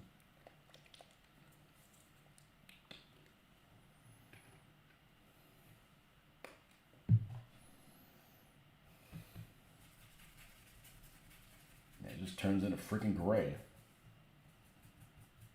What happens when we add that? A whole lot of nothing. Not enough. Not enough contrast. All right, so we're just going to add straight brown after that.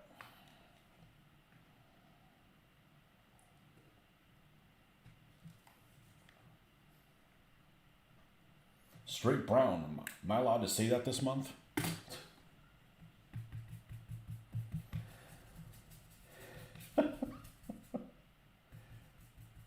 Hey, I can say whatever I want all the time. I do, anyways. What's the name of that other guy's channel? I can't remember what his name is.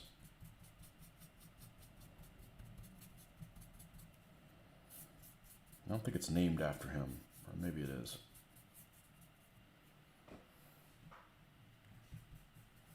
The guy with the big earrings. He's got a shitload of videos out there.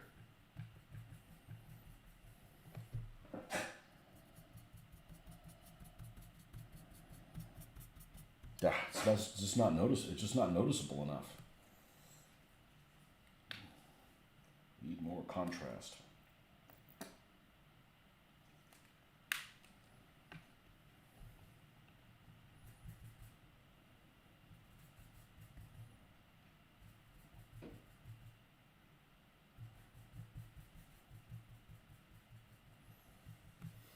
Geek Gaming, yeah.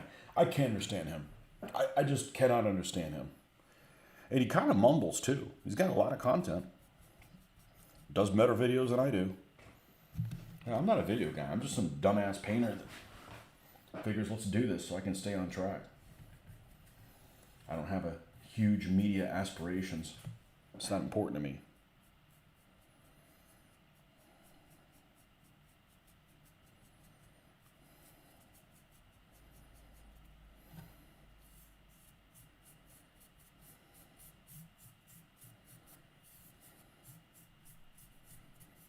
Yeah, he has a ton of videos out there.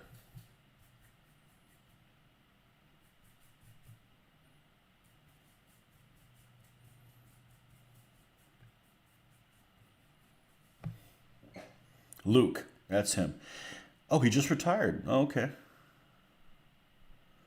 Are there any Spanish-speaking accent I can't understand? All of them. Yeah, it's difficult. It's difficult. It happens everywhere. It's not just, you know, people in the UK. You know, the problem in Spanish languages, now you got to remember is I speak Spanish, but I've never been to school in it. So it would be basically the equivalent of somebody who's from West Virginia. Okay, so, and there's a lot of, I don't know if this is the same case in English, but there are a lot of colloquialisms and slang that I just don't understand. Like, for instance, I mean, I speak Cuban Spanish, but I had older parents. So if there's like cool words that Cuban kids use these days, I don't know what they are because I'm basically, you know, I speak a language that was from the 1950s, 50s and 60s. So I'm not up to date with the hip slang. I don't even know the slang of the people who are using in this country these days. Some of you probably don't either, since generally most war gamers are about a decade older than I am. But I'm a decade younger than I should be because I was kind of an accident. I have a much older sister by the same mother. But so yeah, there's a show that's on Netflix now, or it's been on Netflix, that my brother and my mom really like, and I've tried to watch it, and it was called in Spanish it's called Casa de Papel, and so it means house of paper, and it's basically a heist movie, and I can't understand anyone that speaks Spanish. And there's some people that basically are mumbled and they just speak a language. I don't know. I don't know what they're saying. I do not know what they're saying. It might as well be another language. So yeah, I think it's a different world. But I'm totally uneducated in the Spanish language. I never went to grade school or anything in another language other than English.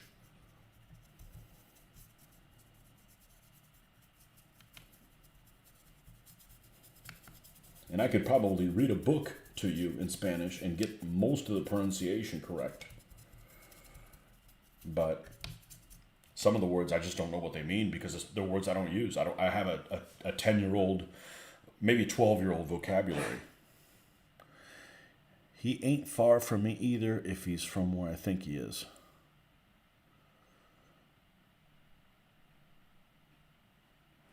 Yeah. The thing that happens a lot in the different dialects of Central and South America, and I'm sure Spain, but as well. There's words that are bad words in one language and not bad words in others. So,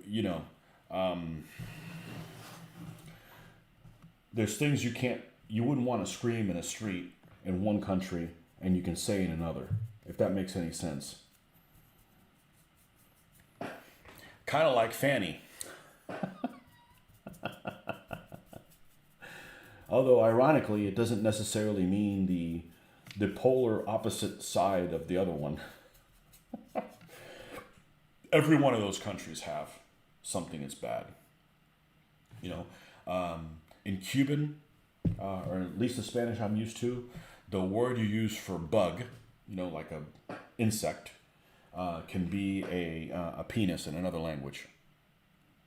So Luke's from the wrong side of Leeds. Oh, here we go. You're from the other side of the tracks.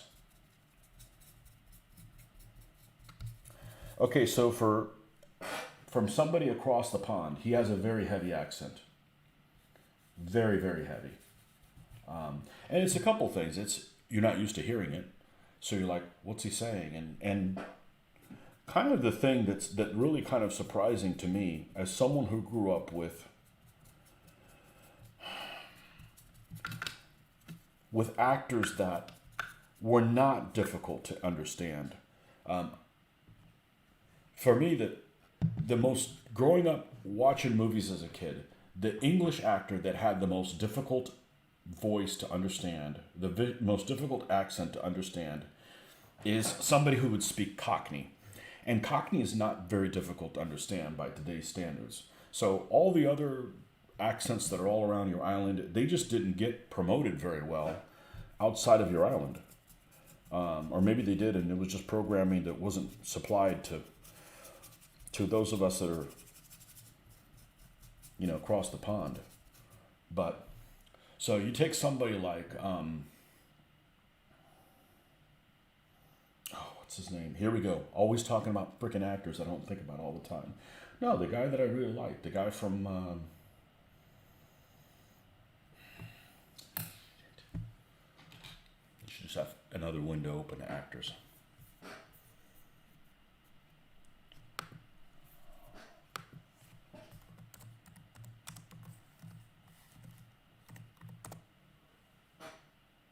Michael Caine. Okay, Michael Caine. When I grew up, he was the hard accent to understand, and he does not have a hard accent to understand by these, by all the stuff now. So but a lot of it is I'm not used to. Some of you guys that have that Geordie accent, I don't know what the hell you're saying. I just don't know.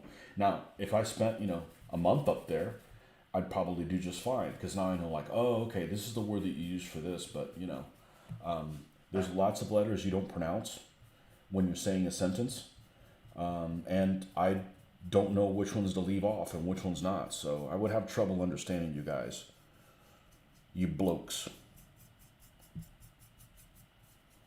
I'm gonna have to pick out some of these.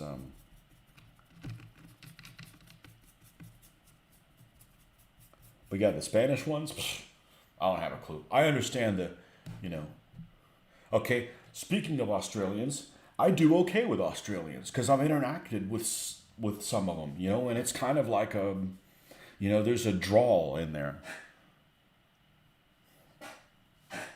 Yeah, we were just talking about funny accents, and the Australians showed up. A lot of it is just exposure. We're not exposed to some of the. There was a really interesting program that I saw on YouTube, and it was it was something like the 10 easiest accents to understand in the UK, and it's obvious which one number one was because it's the standard RP. But number two was Cockney, and I'm like, well, that seems really strange, but that's not true. Yeah, we're just exposed to it. You kind of understand that one the best, but it's just the regional words that get used in these other accents, and it's also the words that get omitted when you're having a conversation. And I think that happens in all the other ones, but South American countries, yeah, there's just some words that you got to be careful. You'll say something and you think it's fine, and it's a cuss word, another one. I don't know why they decided to do something so dramatic,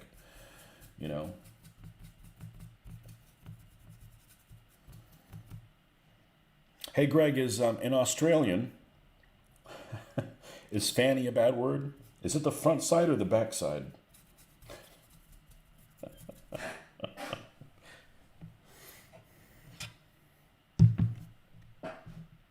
So I don't know if that helped answer your question or confused you even more, but I think it's just exposure, stuff that we're just exposed to. If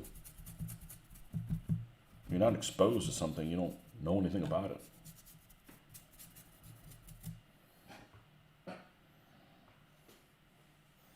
Can we just agree that we all should be using RP?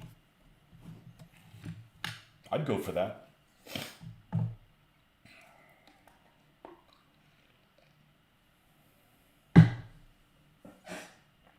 Say again.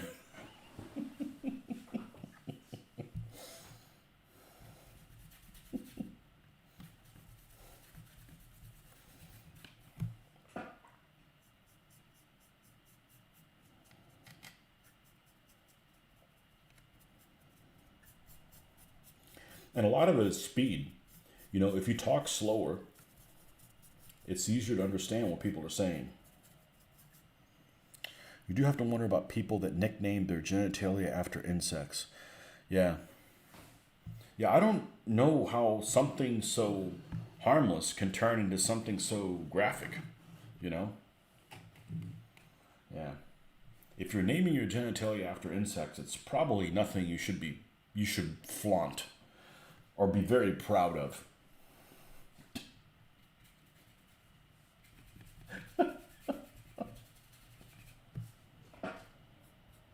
The word, of course, is bicho, which to me means a bug, you know? So if your penis is a bug, it's probably nothing to be proud of.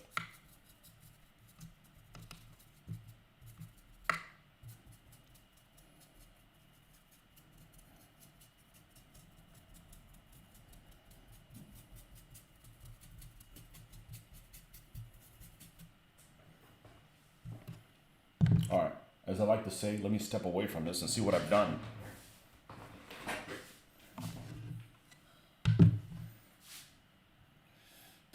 Looking better. Looking better. It's got a ways to go. It's going to be a ways to go before I'm going to be happy with it.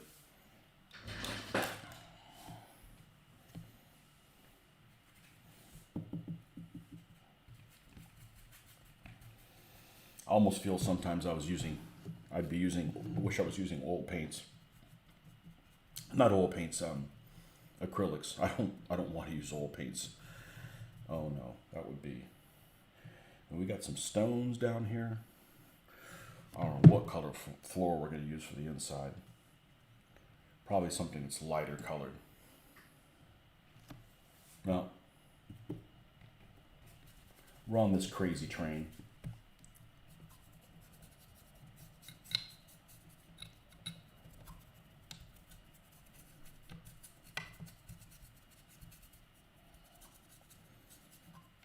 And this is probably the person that painted the example on their website. That's probably all they did. Just dry brush it one color and be done with it. Yeah, we're gonna pay it a more attention than that. It deserves more attention than that.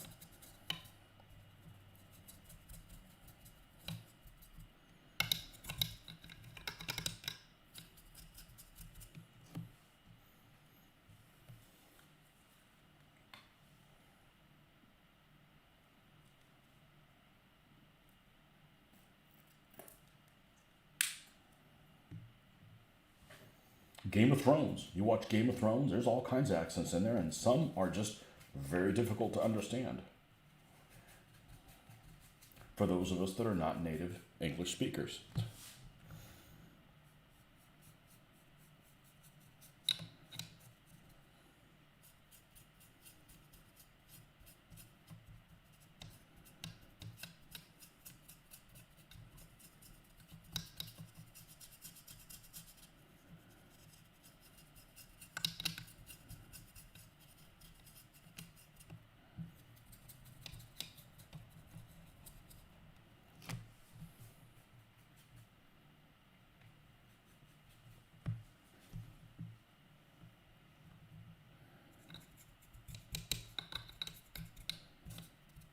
I was watching that that mafia show that I've mentioned a couple times. It's in Italian. Has subtitles in Italian called Gomorrah, and it takes place in current day. It's actually pretty good. It's very slow, but I thought it was pretty good. Mitch and I enjoyed it, and I figured, okay, I'll put subtitles on. I speak Spanish. I'll be able to pick something out. Absolutely not.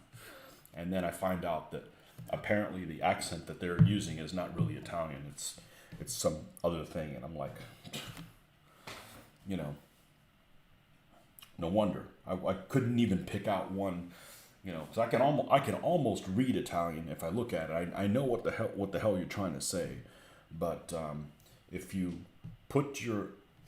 pronounce some letters and not others, it starts getting lost what exactly you're trying to say. So, yeah, we got some brickwork down here also.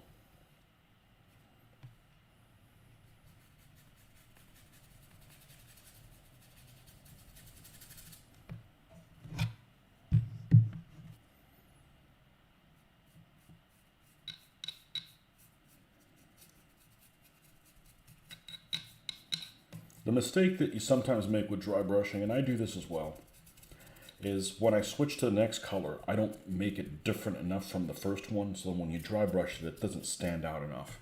And I didn't realize that was a problem until I started doing my basing for like DBA armies, and I got the idea from some of the colors from Flames of War, and they literally tell you, okay, use this one as the first one, this one is the middle one, and this is the third shade. And you notice, you're like, man, that's an awful big difference in color between the first one and the last one. But I like the end result, so let me go with it. And it wasn't until I noticed that I'm like, oh, I guess there is some truth to that. But I don't know, maybe it's just part of just almost being scared of trying something that's that drastic between the different colors. But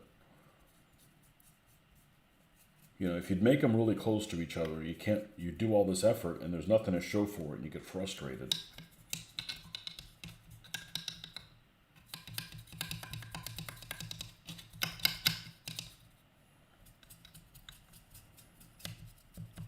You can make music in here while we're painting.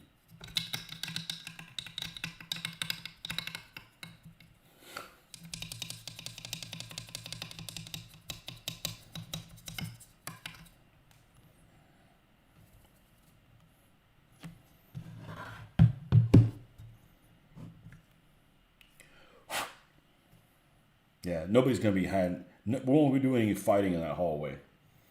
I'm gonna have to do a cutout for the hallway and pull it out. Hopefully, this is a very tight building. All the other buildings I've seen that are 3D printed, this would all be one room. You know, or there might be like one half wall dividing it, not like subdivided. Serious. This is like a real floor plan type of thing.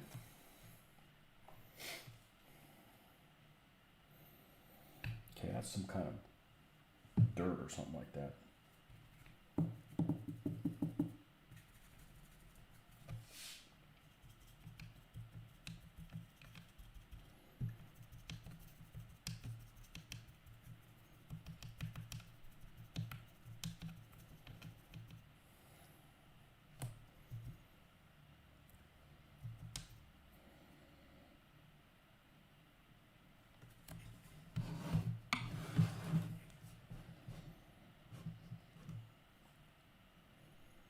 Now, I don't know what color I would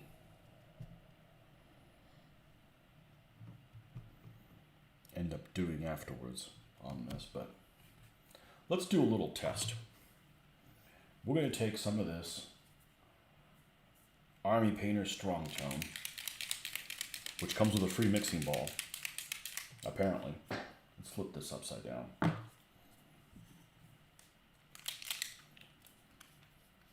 And pick one little spot. And a smaller brush, please.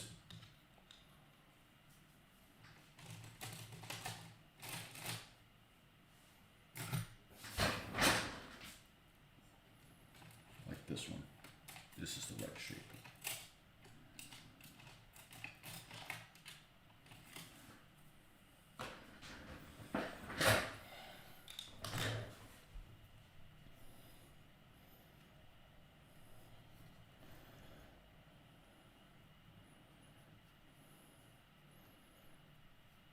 And give this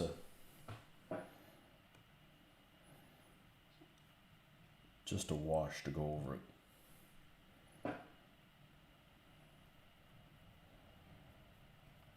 Add some more depth. Okay, I gotta use the little boy's room. I'll be right back in a moment.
Oh, this smells interesting. No, it's not that. Actually, it says no smell.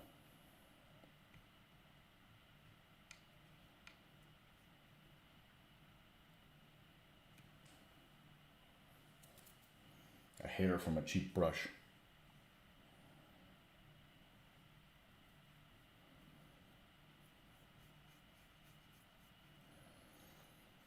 I hope that's not it that dried out, because if it did, it hardly made any difference, which would be really disappointing. All right.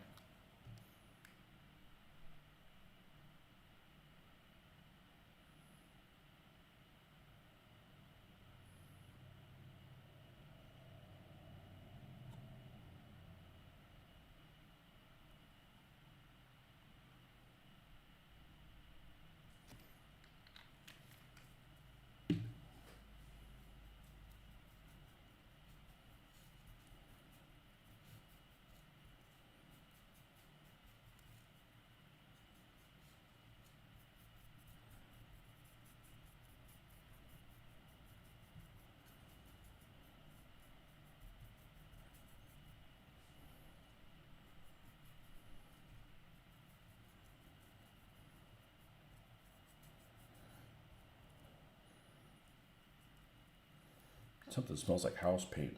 Not a bad smell, just kind of unusual to.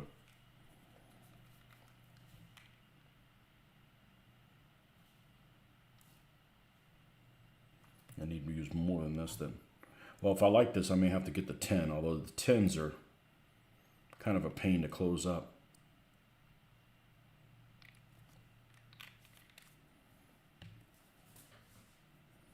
I like this size brush, that's for sure.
I'm not going over those piles of rubble on purpose, because I figure that would probably look kind of ashy. If I change my mind later, I can always add the wash over it, but I'm just thinking that's going to be really dry. Extra dry.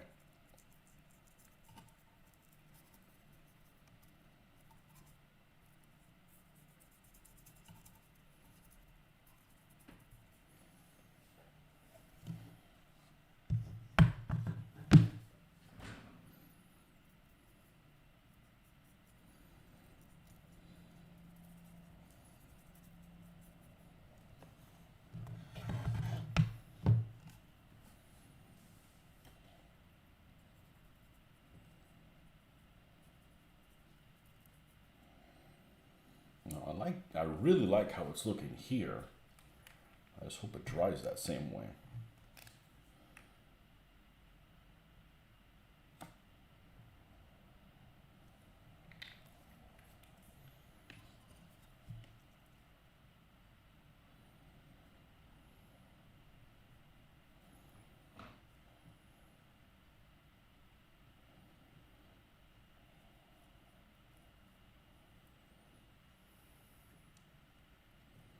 This is why I did not want to use the airbrush for this, because I can already tell that I would have already had to fix multiple things, because I wasn't going to be able to get them to turn out the way I wanted them to. Control issue. I think I'm gonna add more, honestly. Little bit of more depth in the cracks.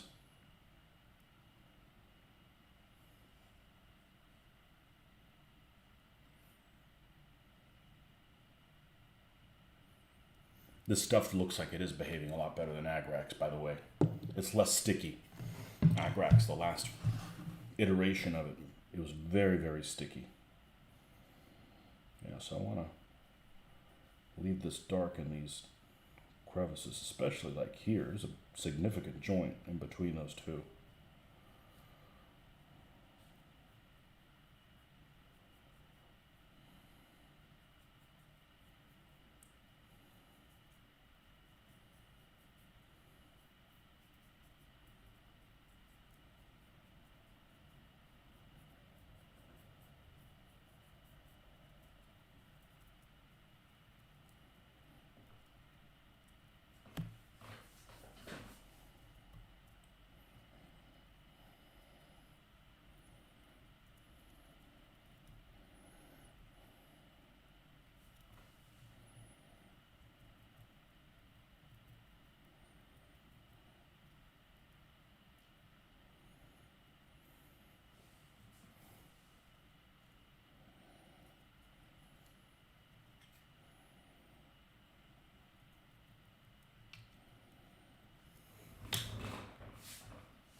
That's looking really good if it could just stay that way. Obviously, we're going to have to still pick up some stones. It looked great until it dried. What happened to it? It just kind of disappeared. See, this actually looks pretty good other than the glossiness of it. You get some good depth there. Now, I feel like I didn't use very much of this material at all.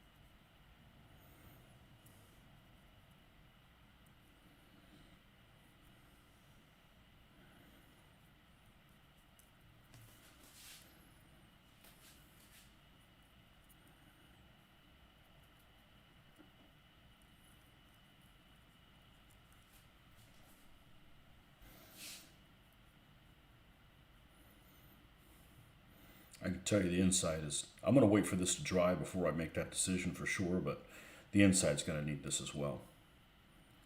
Need to add another.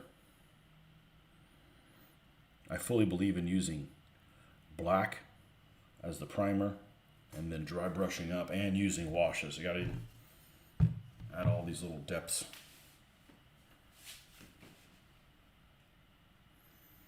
And it may be that I have to add this strong tone to these piles of rubble on the outside to make it look right, but I don't want to realize that I didn't want to do that initially. Do it initially and then there's no going back.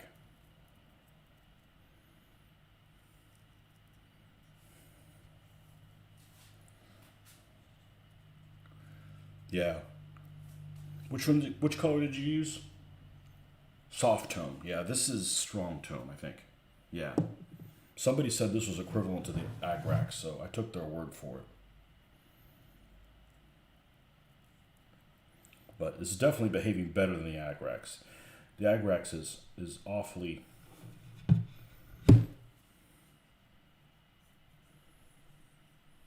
sticky. Very, very sticky. I wouldn't be able to go over it like this. It'd already be sticking to it. It looks good from here. You know, pick out a couple stones and maybe I should have done that before I put this wash on it, but I could just wash over those spots again. Let's see how this comes off the paintbrush. Looks like better material. This is better than the Agrax. That's good because it's less money. We're going to be, if we like this, we'll probably just switch to this and do away with the Agrax, which is too expensive and Well, it's hard to find now, and I don't have a lot of the stores that I have here in town have switched away from using Games Workshop paints. I don't know why, but they don't have Games Workshop paints. They have Games Workshop stuff, but not the paints.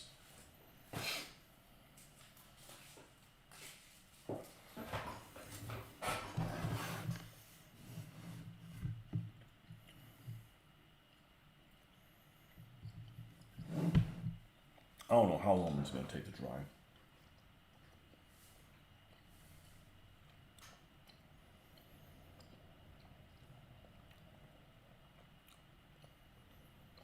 I have no idea. But sandstone, right? Yep. I'm going to come in and do the grout on these pieces of that we know that are brick. They're just laying off to the side here.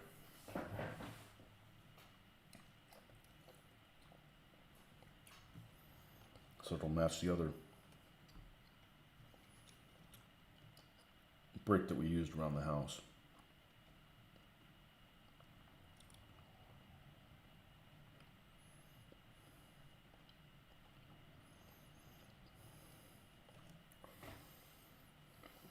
There's one pile.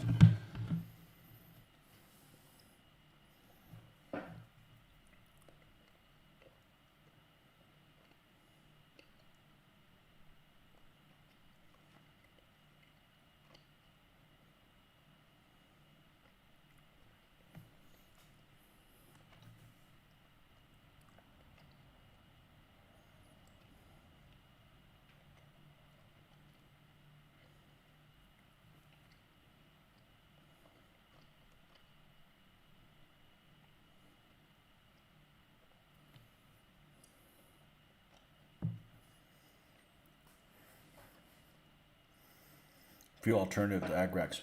Why are you switching away from it? Cost? Availability? Both? Behavior? It's the last batch I got is really, really sticky.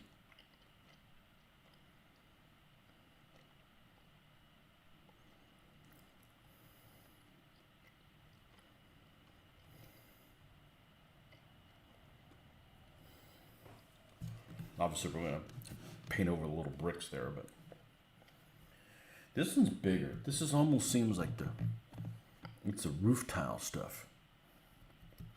I'm not going to paint that like it's got grout in between it.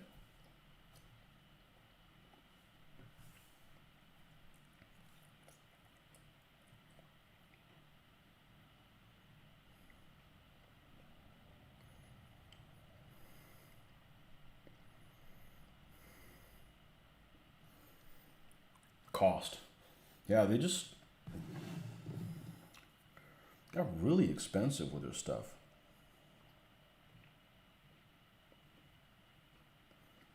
You go up in price and you give me less material also, it just seems like you're up to doing something dishonest. It may not be. Keep them the same size then, you know?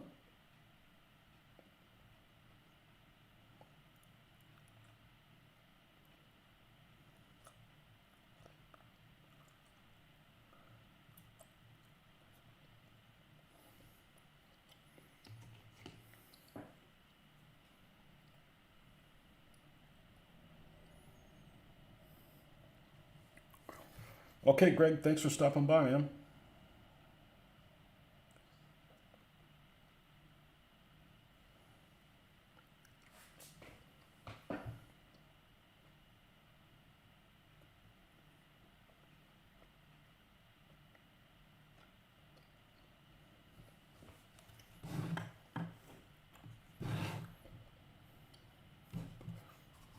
There's a little group of bricks back here.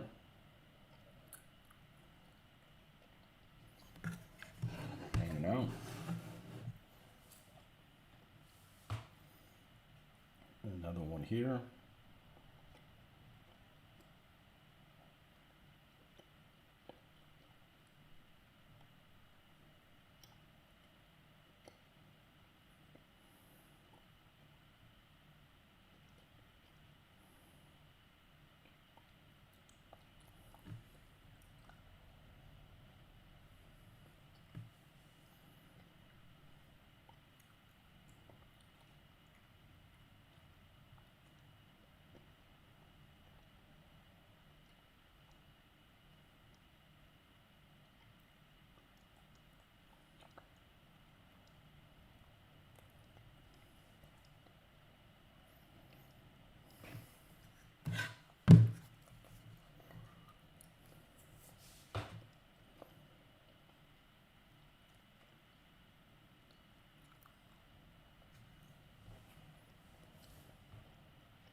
That's roof stuff. Guess there's none on the inside. They all fell outwards.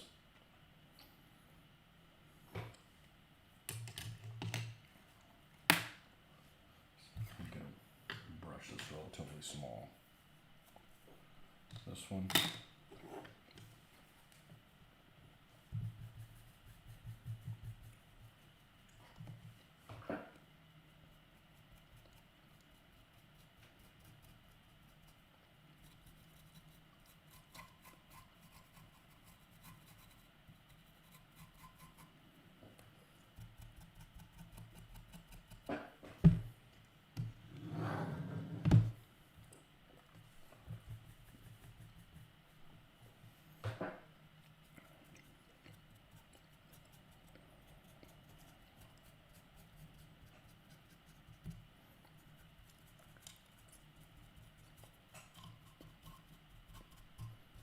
I'm not a fan of everything that happens to have brick on it, to be making it red brick.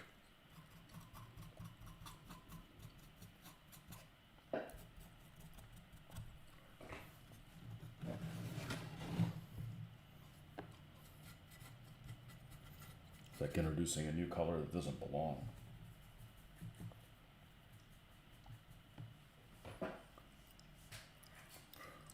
Hey, wardrobe, scratch built? Oh, hell no. I wouldn't get anything done. This is all resin. This is by a company. I've had these for probably 30 years. Company used to be called the Queen's Hussars. They're now carried by a company called Lancer's Miniatures. And they're all resin. This is all one piece, as a matter of fact. And then you have a separate piece here for the roof on the storage building. And there's a intermediate level here, and then the roof there. That's it. So it's only 1, 2, 3, 4 pieces. Vallejo Sepia dipping formula. It's not available from our Amazonian friends.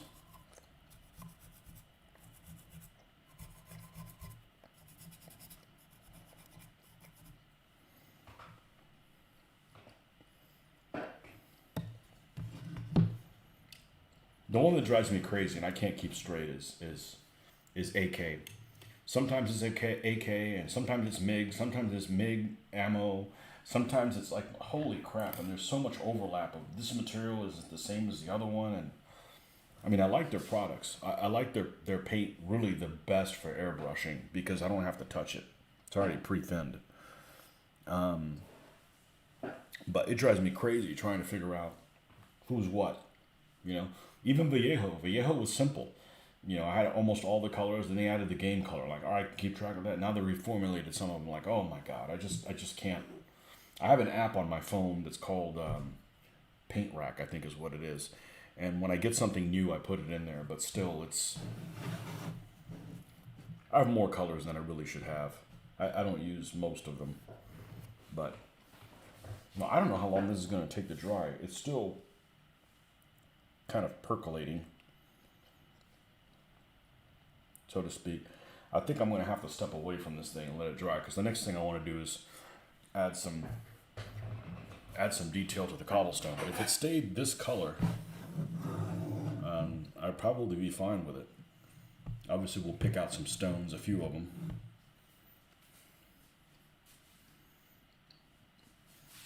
Now let's put the intermediate level that we have some wood. And really the top level, it has the wood painted.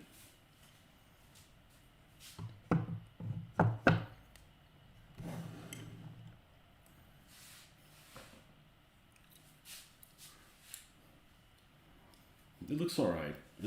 It's, you know, this cobblestone looks better than anything else because it's got a wash, so. We are going to do a wash over the roof. It might be a black one just to give some extra contrast on there, but I'm going to wait for this army painter stuff to dry. Hopefully I'm really happy with it, and I'll just go to that because it's got a mixing thing in it. It's less prone to spill than the Citadel stuff, which I'm always worried that I'm going to have a spill or something like that, even though I've never had one.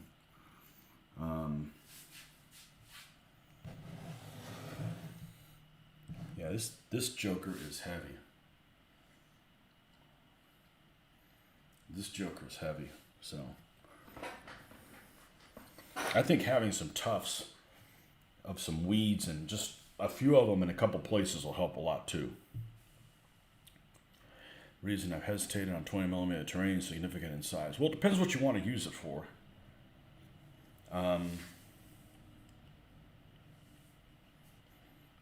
But you know, I'm using it specifically for skirmish, and I didn't grow up with 28 millimeters, so that 28 millimeter is not really an option for me. When I started doing this, there was some 28 millimeter, but I didn't like how it looked. Now there's a lot more options, but I don't like the way 28 millimeter vehicles are just too big. You know, and I'm playing in actual scale. So, you know, when you got a guy here, get some figures out here. Get some figures that are actually painted.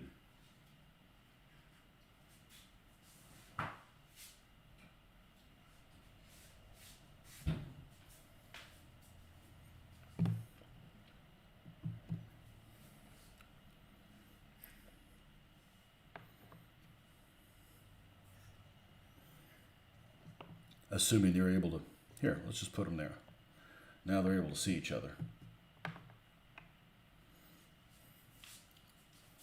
Let me get a tape.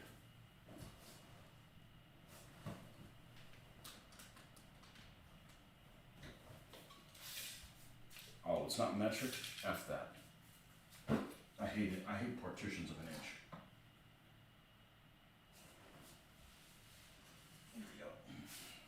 Here's a ruler.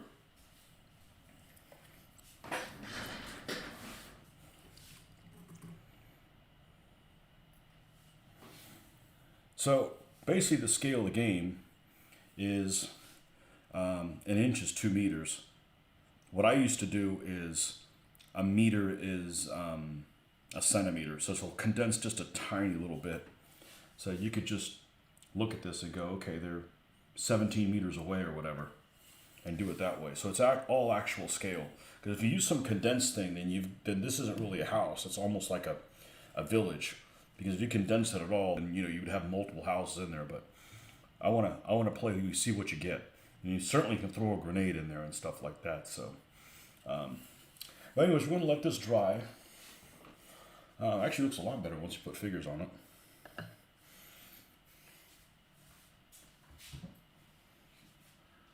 Let's see. Where's some Les Partisans?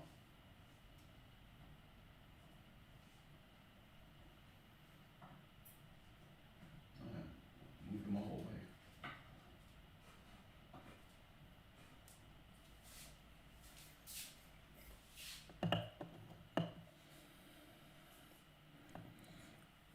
Crazy lady with a Panzerfaust up there.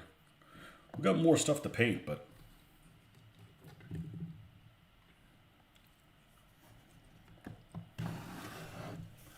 it's going to end up looking pretty good. It's going to end up looking pretty good. 28 millimeter looks so wrong to my eyes. Yeah, I don't have a history of Games Workshop stuff, so it's not geared for me. What I like about resin models, that's base and looks finished. I don't like basing my buildings because I'm lazy, but it looks so much better. Well, but you're going to have a contrast here between the actual terrain, whatever terrain mat you're going to do, and here. So I'm 6 of 1/2 dozen of the other. You know, I can see it